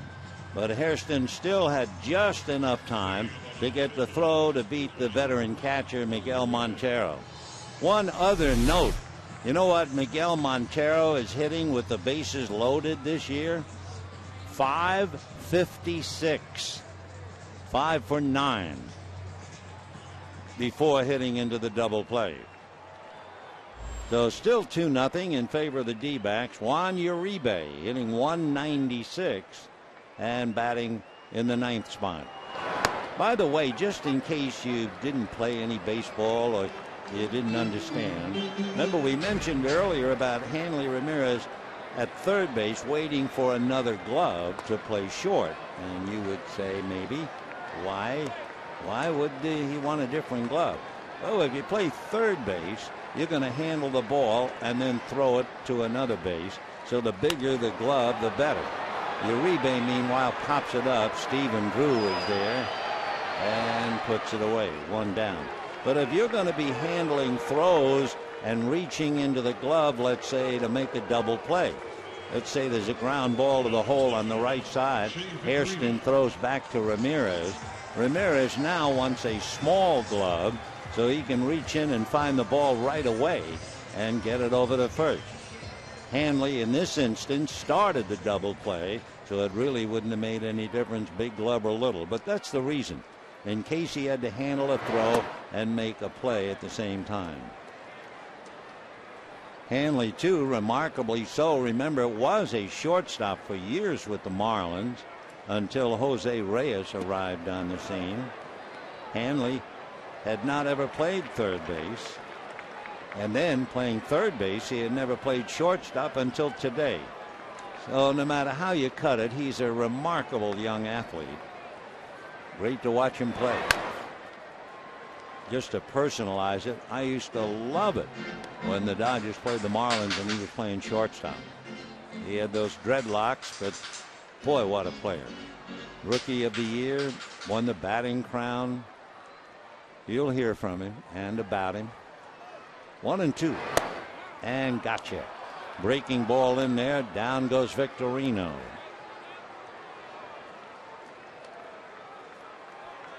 So 4 strikeouts for Patrick Corbin. Victorino 0 for 3 in his debut, although he hit the ball hard the other 2 at bats. Andre Ethier grounded to short and struck out. Has not enjoyed his 2 at bats against Corbin.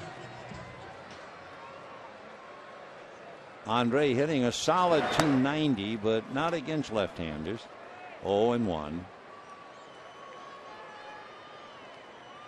Outfield almost straight away. Parra a few steps off the line, shading right center. And a strike. So all of a sudden, Ethier must feel like I walk up to the plate and I inherit a no ball 2 strike count.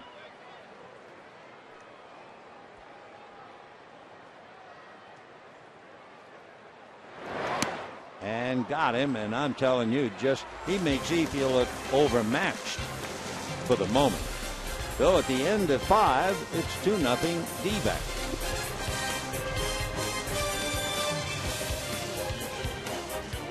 Pick the song from the Dodgers.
'72, that's right. 40 years ago, Steve Yeager made his debut as a major league catcher for the Dodgers.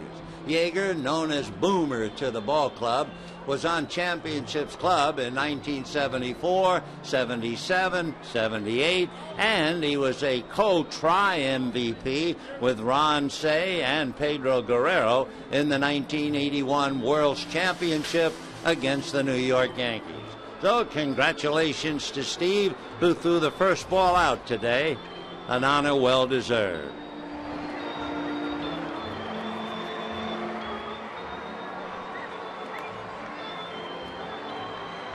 Dodgers, at least right now, not looking anywhere like a 1981 championship club for the second day in a row. They were thoroughly stifled by Wade Miley last night, and Patrick Corbin just called up from the minor leagues. He's given them a bad time so far today.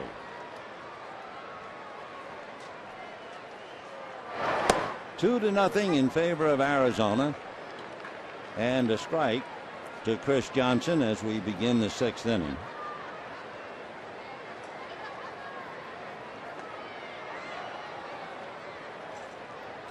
Johnson walked and homered, and drives a slicer into right center, and a great sprawling catch by Matt Kemp. That ball was slicing. It didn't look like Matt would be able to catch up to it, but sure enough makes the play. So Guerra came in, hit a batter, gave up a single, and then Hanley Ramirez started the double play. A great middleman effort by Jerry Hairston. And now here in the sixth inning, Matt Kemp handles a very tough slicing line drive. One away. Ball one. Stephen Drew doubled to right in the second inning and walked in the fourth.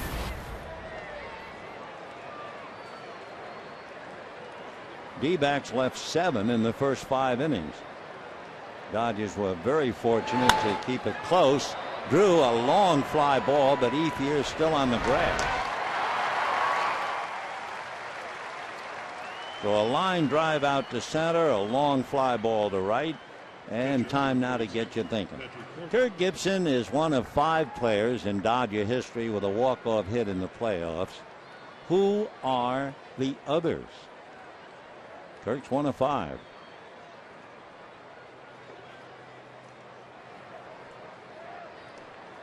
Patrick Corbin has struck out and sacrificed. The pitcher 0 for 1. Ball 1. On deck, the leadoff man, Gerardo Parra.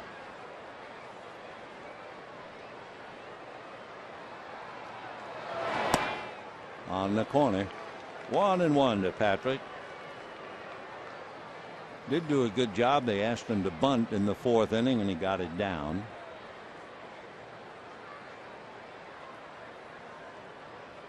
D-backs 2, Dodgers nothing, 6th inning. 1-2 the count.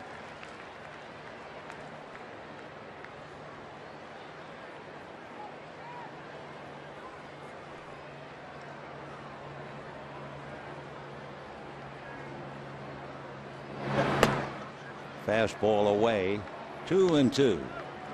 Javi Garrett did not pitch last night. He made 14 pitches in relief in the first game. Retired the side in order.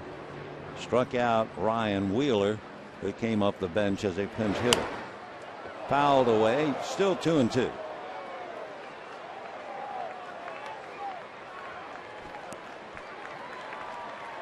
So Corbin just called up to pitch this game and trying to make the most of it. It's only his 6th career major league start.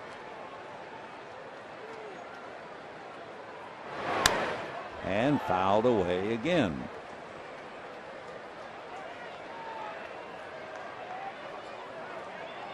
Guerra, who made 14 pitches the other night, has made 17 so far.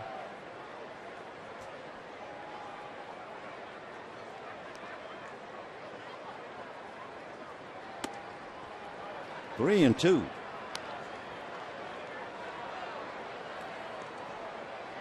On deck, waiting his turn, Gerardo Parra.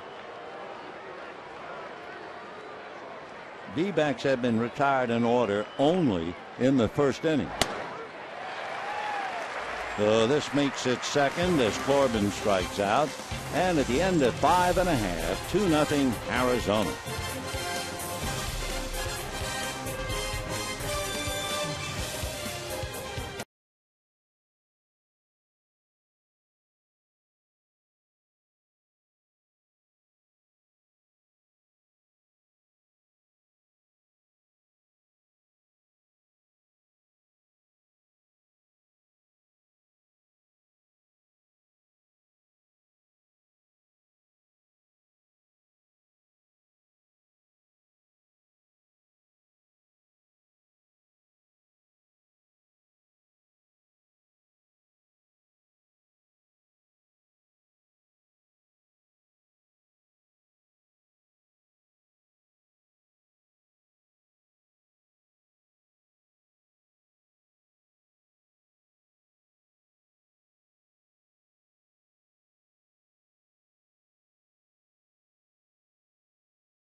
And don't forget, the Cubs will be here starting Friday night.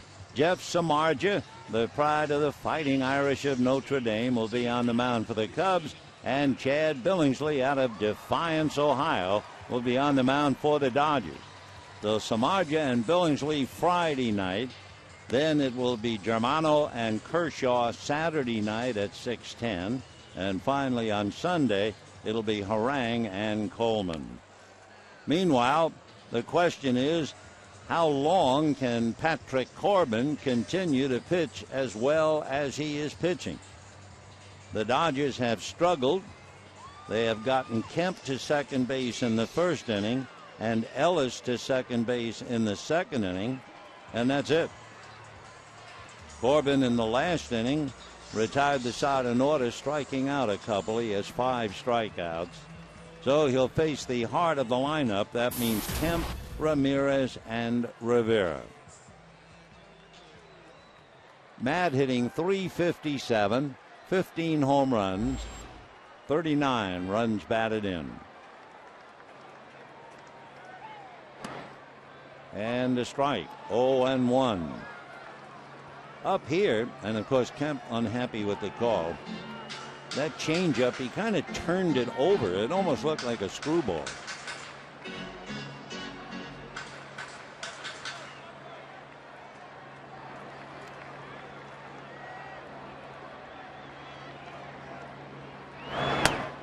And another one, and Matt looks like ready. He's going to walk off a little heat.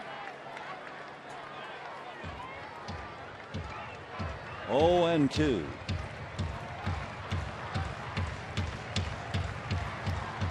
He doesn't say anything to Phil Cuzzy. No balls, 2 strikes. And a high fly ball into right center, but playable. And it'll be Upton, the right fielder, to put it away. 1 down. And the batter will be Hanley Ramirez. Kemp looks at Phil Cuzzy. Cuzzy gestures as if to say, what am I going to do? You took the strikes. Phil has been umpiring for 14 years. He's from New Jersey. Hanley Ramirez. Does a lot for the ALS Association. When Bud Smith pitched a no-hitter back in 2001, Phil was the plate umpire. So here's Ramirez, walked, hit by a pitch. made a big play on the ball hit by Hill. Otherwise, it would be at least 3-0 Arizona instead of 2.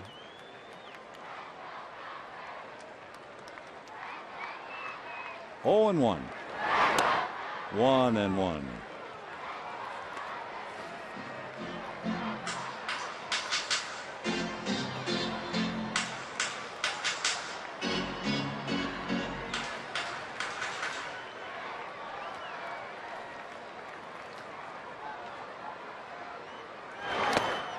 In the dirt, ball 2, 2-1 the count.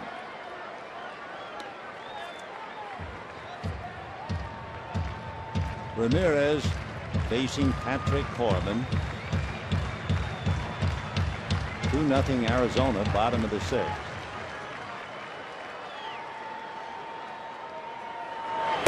And ball 3. When Hanley Ramirez was a rookie in 2006, he's only the 5th player in history to hit at least 45 doubles and steal at least 50 bases. Ty Cobb, Tris Speaker, Lou Brock, and Craig Biggio. That's popped up. Big league pop fly. Paul Goldschmidt. And 1 away. Now 2. And the batter Rivera. So Patrick Corbin doing a great job. He allowed a base hit in the 1st inning, and he allowed a base hit in the 2nd inning, and he has not allowed a hit since. He hit a batter and walked 1. Rivera has flied to center, flied to left, 0 for 2.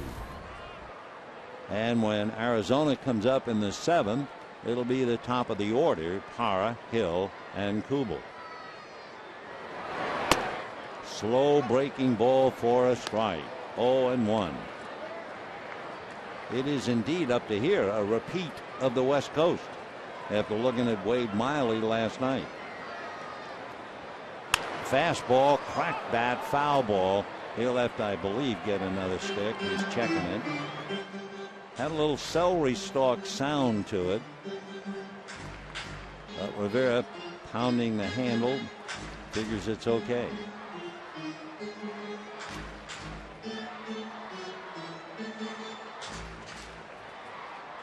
Oh and 2 the count of Juan, batting .255. Ground ball hard to third. Johnson is up with it. And that'll be that. The Dodgers just roll over. That's 8 in a row retired by Patrick Corbin. And at the end of 6, still 2-0 Arizona.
Five players in Dodger history with a walk-off hit in the playoffs. Who are the others? Cookie Lavagetto in the 1947 World Series. Jackie Robinson in 1956, Bill Russell in 1978, Mark Loretta in 2009. By the way, on Cookie Lavagetto's pinch hit double, that was the game where the Dodgers did not have a hit. Bill Bevins, I think, was the pitcher, pitching a no-hitter. Eddie Mixis went in to run. They pitched to Lavagetto. He doubled off the screen in right field. Dodgers went on to win it. Harry Lavagetto, known to the world as Cookie. Gerardo Parra, fly deep to left, struck out twice. Those at-bats were against Stephen Fife.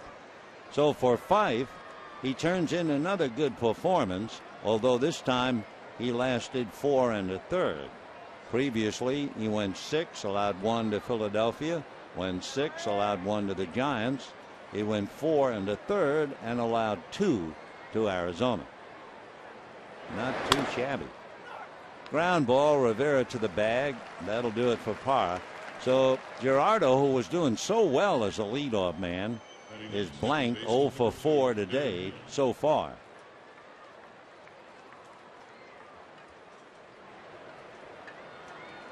Down in the Dodger bullpen, Randy Choate tossed a couple, but now Brad Ziegler is warming up down in the Arizona bullpen. And Choate has now stopped throwing.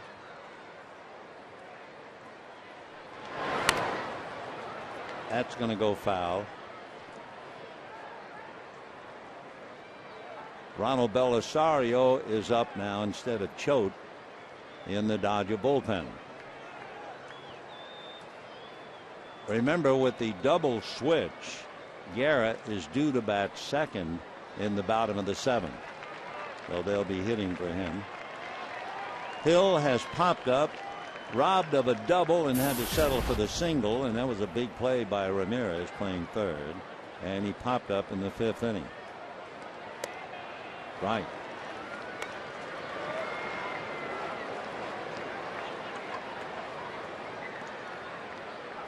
Oh, 2 to Aaron Hill, batting .302, 13 home runs, 47 runs batted in.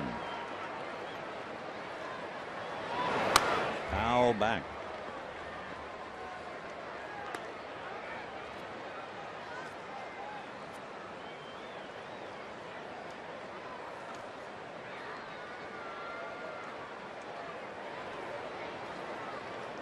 Throughout the series, the Dodgers relying certainly on their big 3, the hitters, Kemp, Ethier, and Hanley Ramirez.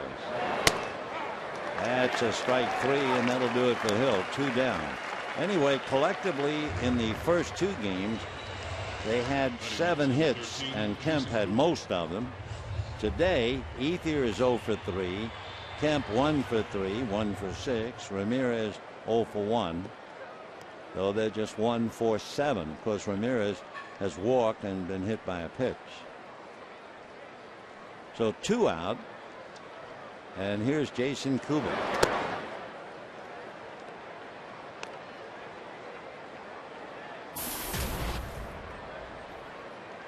Kubel struck out, flied to left, walked, and got as far as third. And a slicing fly ball down the left field line. Victorino. So a 1-2-3 inning. So after a little shaky 5th inning, Guerra then retires 6 in a row. It's still 2-0 Arizona.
Day turned in a great effort. 6 innings, allowing only 2 hits, walked 2, struck out 5, did it in 89 pitches, and now will give the ball to the sinker ball sidearm specialist Brad Ziegler. So for Patrick Corbin, just called up to pitch the game. He had been pitching down in AAA with Reno, and he put in a tremendous effort.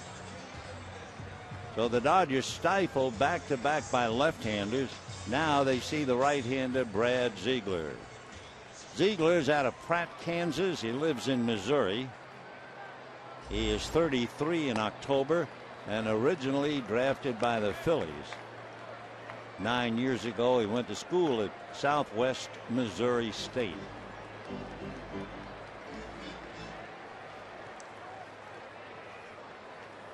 Hairston is grounded out and walked. 2 balls and no strikes. Jerry trying to get something started. The Dodgers have gotten 1 leadoff man in the inning. That was a walk to Hairston in the 4th inning. And now he has to count his way 3-0. For Brad Ziegler, back in 2008, he garnered national attention. He had scoreless innings at 39 to begin his career. Hairston's unhappy with the call. So a great way to break in. 39 consecutive scoreless innings. He was pitching then for the Oakland Athletics.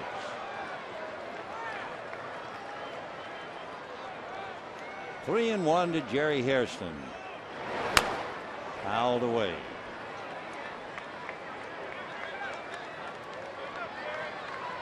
Tony Gwynn is out on deck to bat for Guerra. The Javi made 28 pitches in relief of Stephen Fife.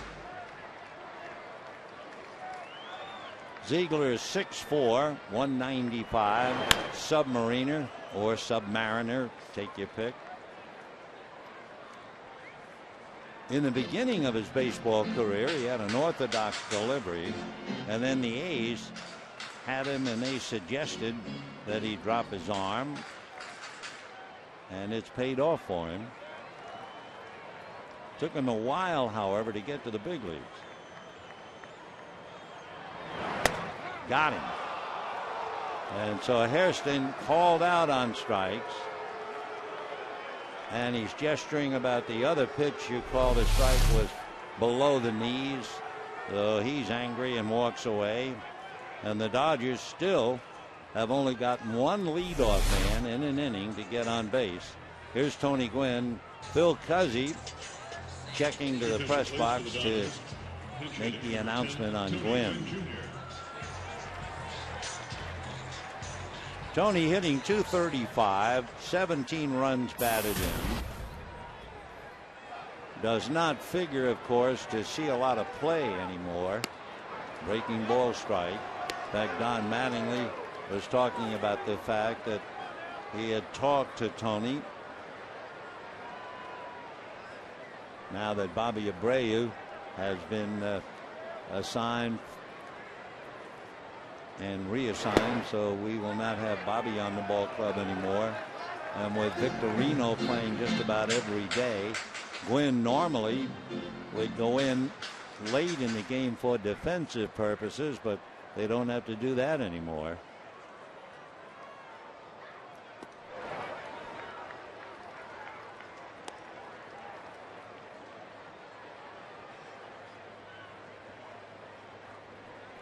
Mattingly was saying, I'll have a discussion with Tony about his role. It's definitely going to change, and understandably. Ground ball to the left, and Drew is on it. 2 down. So the Dodgers' last hit was in the 2nd inning. A.J. Ellis coming up, and it's been this kind of a day. Ellis makes a great diving catch, but it costs because tagging up at first is Goldschmidt, and he goes to second on that catch, and then he's cashed in by Montero. So Goldschmidt, a heads-up play to advance, and then Montero, the clutch base hit. So it's still 2-0 Arizona.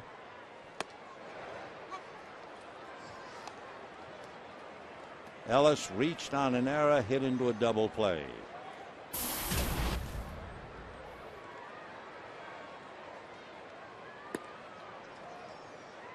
One ball and one strike. Dodgers had Kemp single in the first. Stephen Fife, the pitcher, singled in the second. And the Dodger offense has not been heard from again.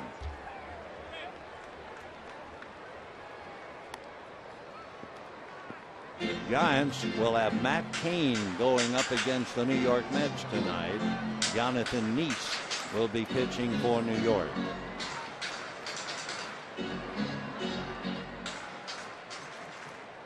Arizona has already beaten the Dodgers 5 straight. Ground foul, still 1-2.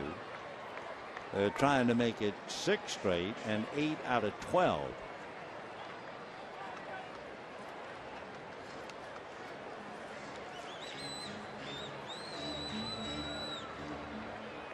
After today, we will have 56 games left. 2-2.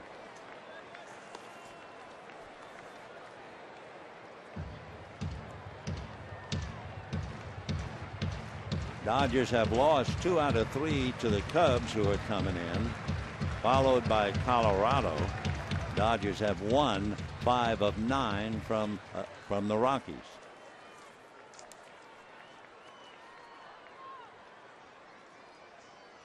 Two and two. Fouled away.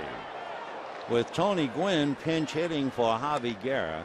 And we saw Randy Choate and we saw Ronald Belisario, but now down in the Dodger bullpen, Brandon Lee. So it looks like Brandon will be getting the call to pitch to Arizona in the 8th inning. Fly ball to left field, moving in and over is Kubel. That's it. So the Dodgers now 11 in a row have gone down. And at the end of 7, it's still 2-0 Arizona.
Diamondbacks leading 2-0.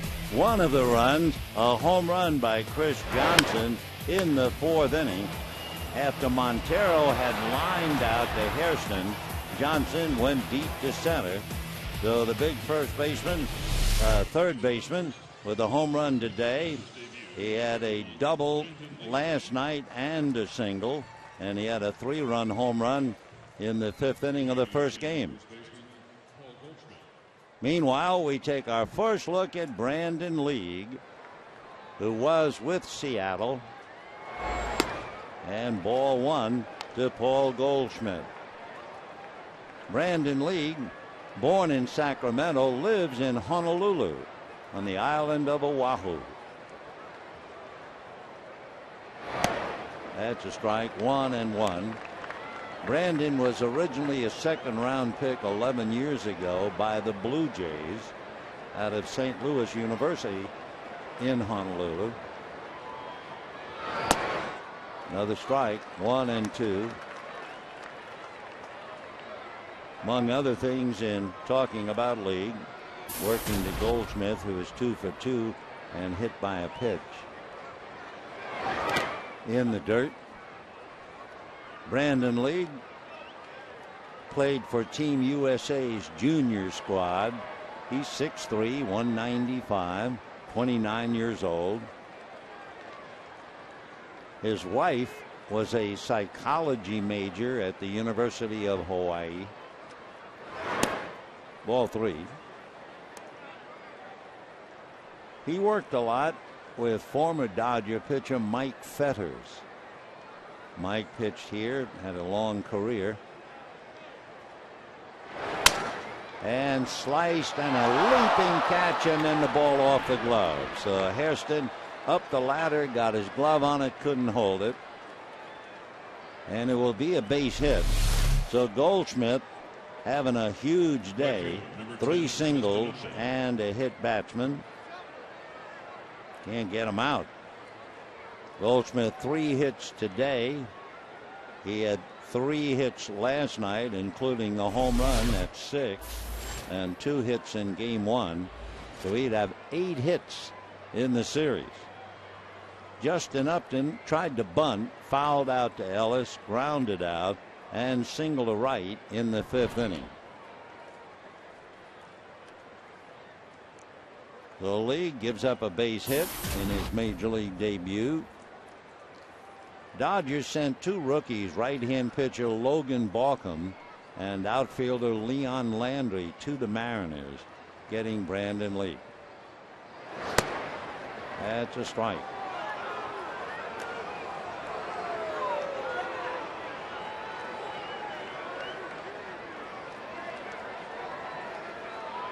Upton looking down to Matt Williams. The outfield fanned out straight away.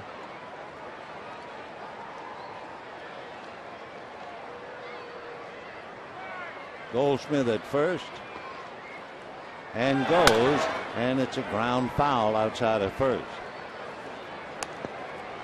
Goldschmidt has stolen 9 out of 11, though they were playing a little hit and run. Matt Williams comes halfway down to home to give the sign, both to Goldschmidt and Upton.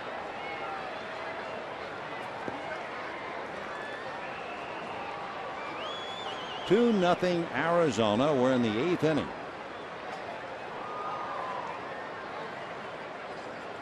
Goldschmidt not going, and that turned Upton around, almost got him. 2-1 the count. The paid attendance today, it was 79 degrees, a beautiful summer's afternoon. 36,596. 36,596.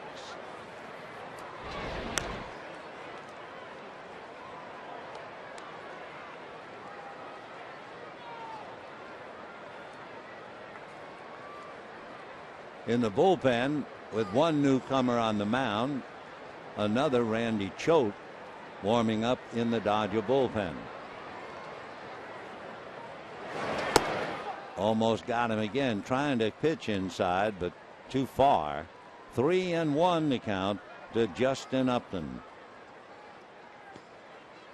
Upton has been hit 5 times this year, so it's a pattern. They try to keep the ball on top of him. 3-1. We'll see if they run Goldschmidt or not. He's not going. And a broken bat, dribbler to short. They will get the force at second base. And Hairston is hurt.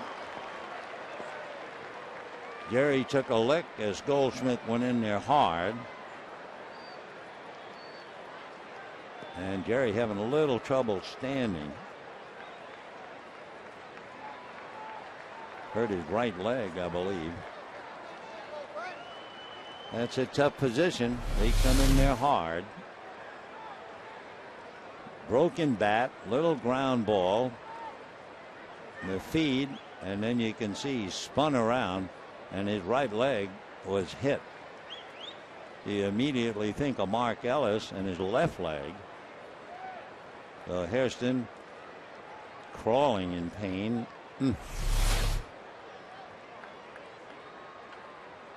The knee and the shin both. Right down there. Meanwhile, Mark Ellis, who empathizes, he's been there. But Hairston's going to hang in there. So it's a force play. And the batter will be Miguel Montero.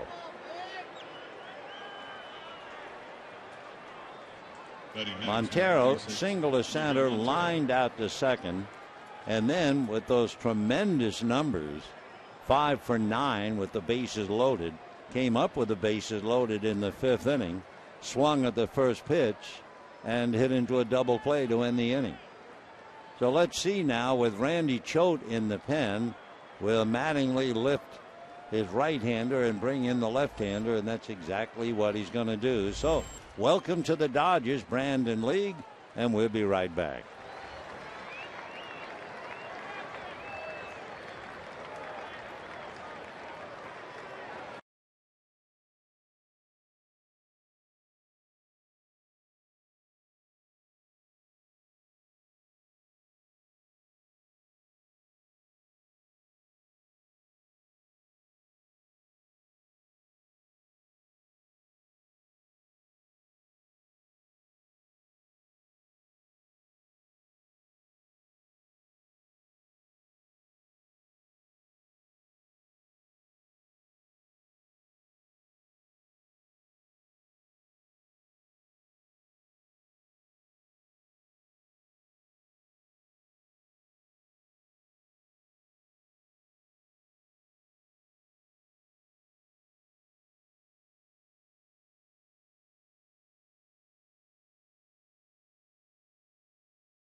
Tickets purchased today, you'll receive all of this year's new benefits and partial postseason rights.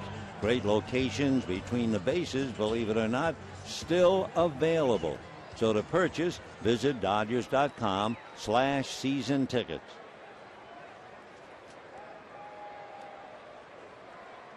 "56 games left on the regular schedule, and it figures to go right down to the wire.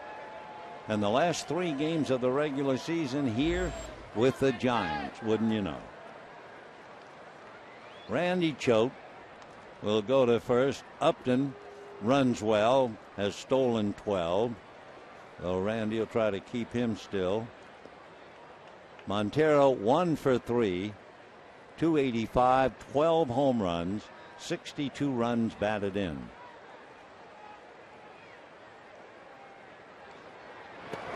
Breaking ball off the plate. Randy Choate will be 37 in September. Born and still lives in San Antonio, but went to school at Florida State. And he was originally drafted by the Yankees back in 1997. Came up to the Yankees in 2000. Stayed with them through 2003. Fouled at the plate. Then he did Randy, to the Diamondbacks. And he was in the Diamondbacks, or in their system, from 2004 through 2007. Surfaced again in the big leagues with the Rays, then the Marlins, and now the Dodgers.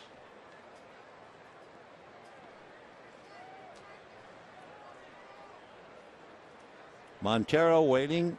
Upton at first, 1 out, 8th inning, 2-0 Arizona. 2-1. 36,596 on a Wednesday afternoon in the ballpark. Cubs here starting Friday night. Billingsley, then Kershaw, then Harang.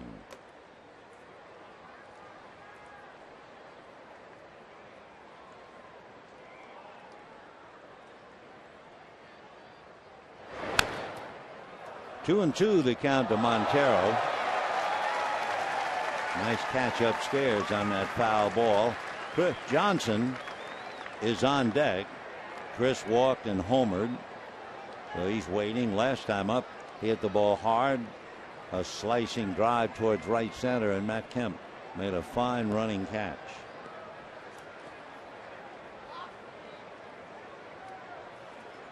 Two balls and 2 strikes. Dodgers have Kenley Jansen warming up in their pen. David Hernandez is throwing in the Arizona bullpen. 2-2. And sliced down the left field line, going foul, out of play. Shane Victorino on the dead run over to take a look.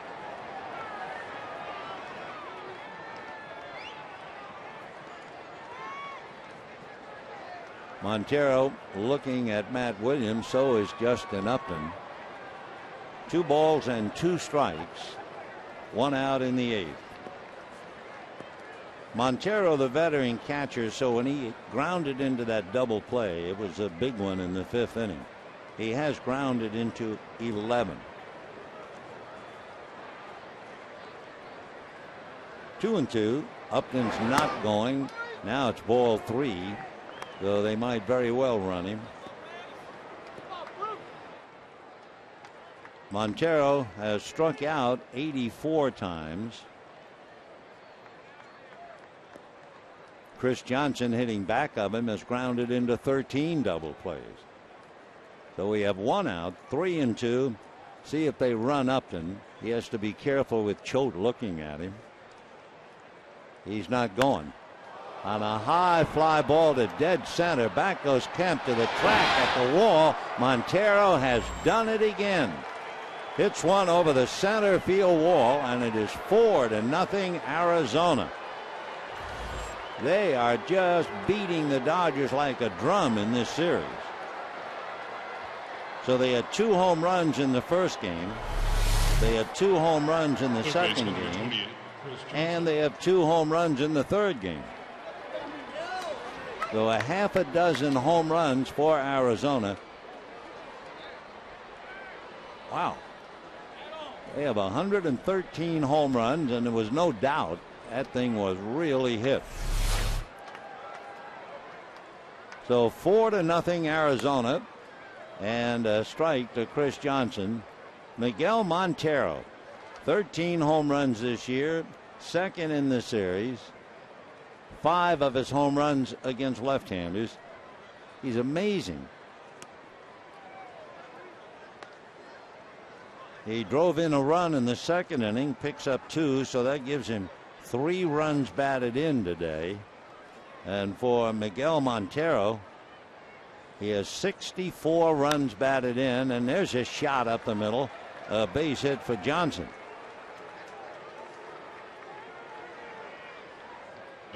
Number 6, Stephen Drew. So Randy Choate gives up 2 hits and a run. Upton, who was on base after hitting into a force play, he belonged to Lee.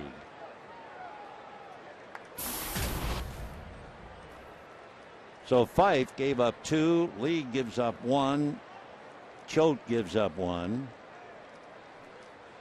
And with Johnson at first, here's Stephen Drew. And he hits it straight at Kemp. That's the second out. Brad Ziegler is due up. Ryan Wheeler, who's a local boy, will come up. Wheeler appeared as a pinch hitter in the first game in the 8th inning and struck out. Number 21, Ryan Wheeler. Ryan Wheeler is from Torrance. Went to Loyola Marymount. His dad played basketball at San Bernardino Valley, and his mom played on the UCLA junior varsity team. Ryan went to Torrance High School. Diamondbacks signed him just 3 years ago, and here he is. He's impressive looking. Ryan is 6'4", 220 pounds, just turned 24.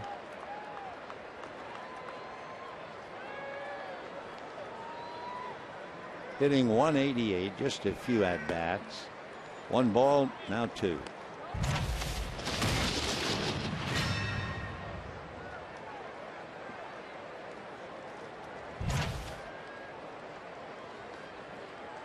Wheeler basically a first baseman. That's going to be a tough job in the Arizona system with Paul Goldschmidt. 2 balls and no strikes. Foul ball. When the Dodgers come up in the bottom of the 8th inning, they'll have Juan Uribe, Shane Victorino, and then Andre Ethier.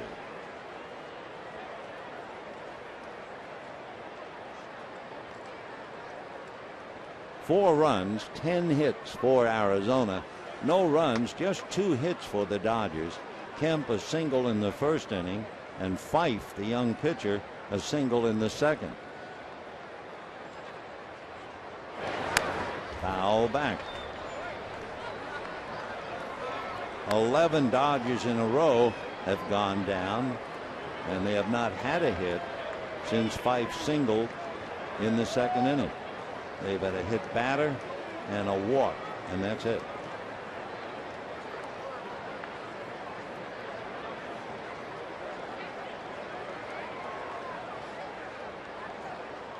Two and two.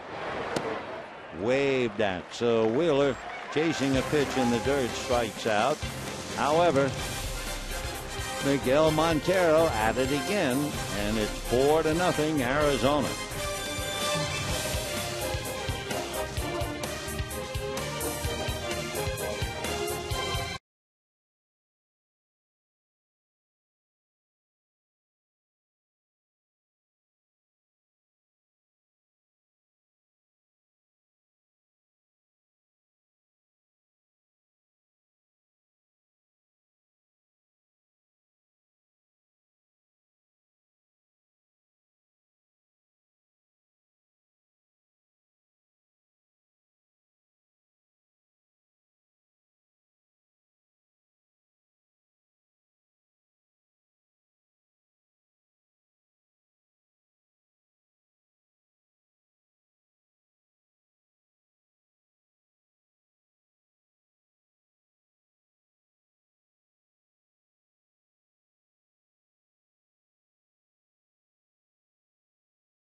You think of that with a string of scoreless innings, but for the Dodgers, they have a string of pearls. 0 for 3 here, 0 for 2 there, 0 for 3 here. The only sounds at all, murmurs of protest. Matt Kemp a 2-out single in the first inning, and then the 2-out single by Stephen Fife. So David Hernandez, who was in there last night, made 23 pitches to close out the Dodgers. He had trouble. He gave up 2 base hits, but he had a comfortable lead. He'll be facing Uribe, Victorino, and Ethier. And starts with a strike. David Hernandez has saved 2, walked 18, struck out 64, and that's going to be charged with a strike. 0-2 the count to Juan Uribe.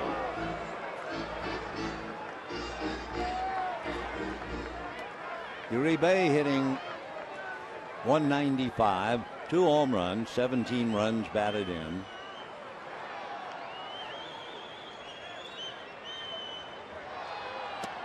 And down he goes. Well, Uribe strikes out, 1 out. The drought continues, and the batter will be Victorino. Say a reminder, Sunday at 1:10, Dodgers and Cubs. Fans with the first 30,000 tickets at the game receive a retro Dodgers snapback cap, compliments of wonderful pistachios. For tickets, visit Dodgers.com/promotions. Shane Victorino is 0 for 3, but he has hit the ball hard twice. Switch hitter will now hit left-handed and pops it up. Foul ground. Miguel Montero one-hands it. So that's 13 in a row have been retired as Andre Ethier comes up. Ethier is 0 for 3, struck out twice. The only consolation for Andre, at least this time, he's going to look at a right-hander. 4-0 Arizona, bottom of the 8th inning. 4 runs, 10 hits, 1 error for the D-backs, no runs, 2 hits for the Dodgers, who are suddenly faced with the cold stats of losing 8 out of 12 to Arizona and 6 in a row, and the first sweep in years. Remember, the Dodgers were not swept by Arizona at Dodger Stadium since 2007. 0-1 to Andre. 1 ball, 1 strike. So, boy, if there isn't an idea, penthouse to the basement in baseball, it would be to sweep the Giants on the road and then come home and get swept. But it can happen. Matt Kemp waiting on deck, has singled, struck out, flied to right. He had a few words his last at bat with Phil Cuzzy, the plate umpire. 2-1. And popped up. It will be the shortstop, Stephen Drew. So 14 in a row now retired by Arizona pitching, and it's 4-0 Arizona.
started. The Dodgers down 4-0, and for the moment, should the game end that way, the Dodgers would then be a game and a half behind the Giants. Arizona would be a game and a half behind the Dodgers. Mark Ellis has taken over at second base for Jerry Hairston. Jerry took a bad lick on that right leg, and I'm sure it's bothering him, so they give him a little rest. And Mark Ellis, who certainly knows all about a leg injury at second base, is back in action along with Kenley Jansen. The Diamondbacks will start off with Gerardo Parra. From the number 4 hitter down, the Diamondbacks have really put it to the Dodgers. They have 8 hits in that group, and that discounts the pitcher. So 4-8. Parra is 0 for 4, 0-1.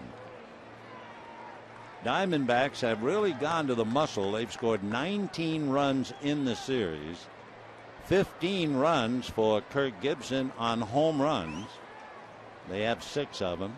So they've now hit 113 home runs, and the Dodgers have 64. That is some difference. 0-1. Fly ball going foul, out of play. The Pittsburgh Pirates nailed the Cubs today 8-4. Andrew McCutchen was on base 4 times. He had a couple of hits. Andrew McCutchen is now hitting .373. Well, remember we were talking about Paul Goldschmidt, how he's just knocking left-hand pitching sideways. Goldschmidt hitting .385 against left-hand pitching. Andrew McCutchen is hitting .452 against left-hand pitching. McCutchen, as good a player as there is in the game right now. And the Dodgers, on their next road trip, will be in Pittsburgh for 4 games. 1-2, and strike 3 called to Parra. So after doing so well in the leadoff role, having 3 hits game 1, today he goes 0 for 5 and strikes out 3 times. So 1 out, and Aaron Hill. Hill popped up, singled on that great play by Hanley Ramirez when he was playing third. Since then, popped up, struck out. When the Dodgers come up, last call, bottom of the 9th, Kemp, Ramirez, and Rivera. Line drive right at Uribe, and that'll do it for Hill. J.J. Putz is now warming up, getting ready to try and close the game in the 9th inning for Arizona. Jason Kubel has struck out, flied to left, walked, and flied to left again.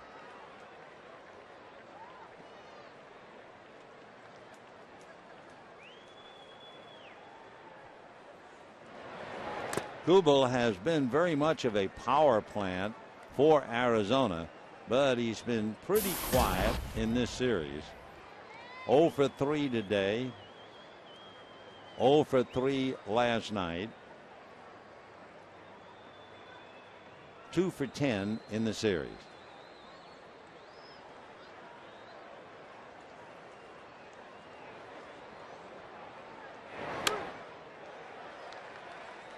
That'll cost a strike. 1-1 the count. Friday night, Chad Billingsley against Jeff Samardzija. Then Saturday night, Clayton Kershaw. Sunday afternoon, Aaron Harang. And then Jim Tracy and the Rockies will be in Monday, Tuesday, Wednesday. That's another strike. For Arizona, like the Dodgers, they're off tomorrow. The difference, the Dodgers had the day off at home and then welcome the Cubs. Arizona has the day off tomorrow, but they play in Philadelphia on Friday.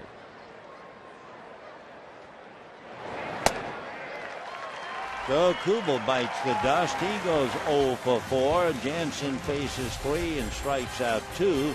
And we go to the bottom of the ninth, 4-0 Arizona.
Ninth inning, leading the Dodgers 4-0. The Dodgers with only 2 hits, a single by Kemp, he's 1 for 3, and a single by Stephen Fife, who was pitching at the time.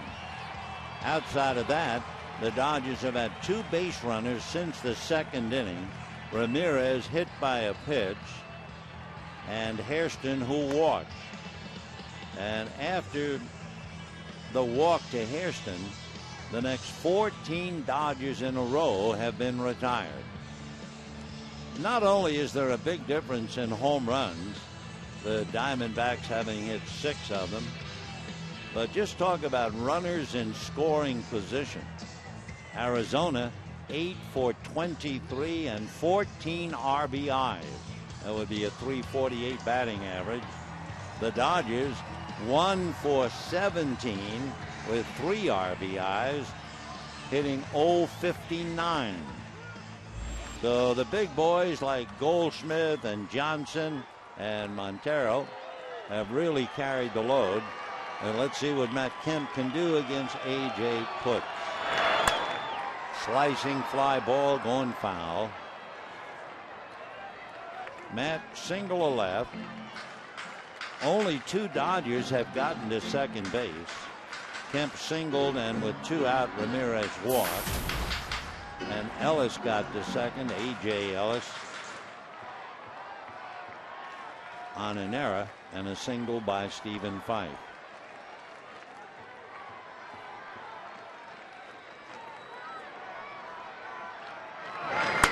Ground ball to third. Nice pick there by Johnson.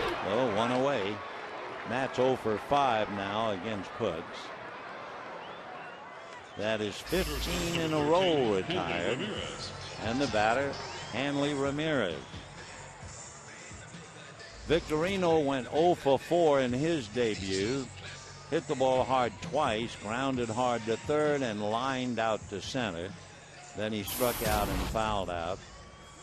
Hanley Ramirez walked, hit by a pitch, and popped up.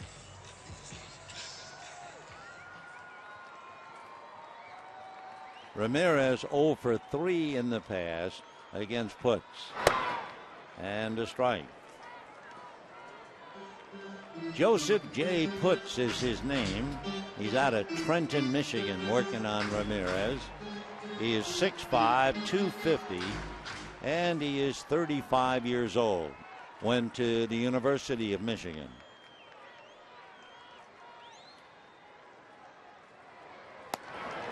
Oh, and 2. Last year, J.J. Putz was nearly unhittable on the road. Can you imagine? He allowed 9 hits all year on the road. Opposing batters in their own ballparks hit 113 against him. 0-2. Bounce that one. 1 ball and 2 strikes. So Putz has to close it up, and he certainly knows how to do that. Fastball, slider, change, pretty good curve. And a few years ago, he added a splitter. That might have been the splitter that bounced 5 feet in front of the plate. 1-2.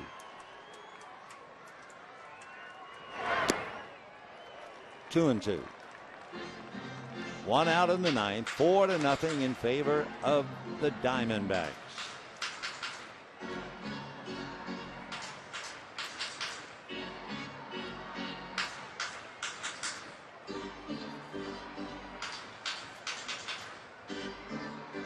Don't forget tonight, Jonathan Neese for the Mets, Matt Cain for the Giants, featuring their newest player, Hunter Pence.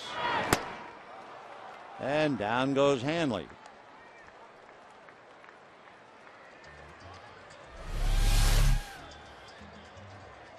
So the Dodgers have really just been flailing away. Great pitching by the Diamondbacks. And the batter now, Juan Rivera, with Mark Ellis on deck. Prime ticket Friday night, Cubs and Dodgers, Samardzija and Billingsley.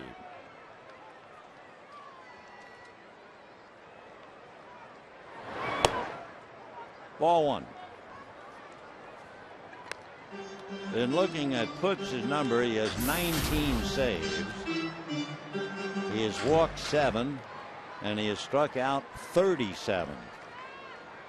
So better than 5-1 in a vital area. Fly ball to right field, going back is Upton. That'll do it. For the first time since 2007, the Arizona Diamondbacks come to Dodger Stadium and sweep the Dodgers in a 3-game series. 4 runs, 10 hits, and 1 error for the Diamondbacks. No runs, 2 hits, no errors for the Dodgers. It took Putz 9 pitches to put the Dodgers away. Well, Friday night, the Cubs will be here. Hope you'll be with us then. And for now, stay tuned for Dodgers Live coming up next. Good afternoon, everybody.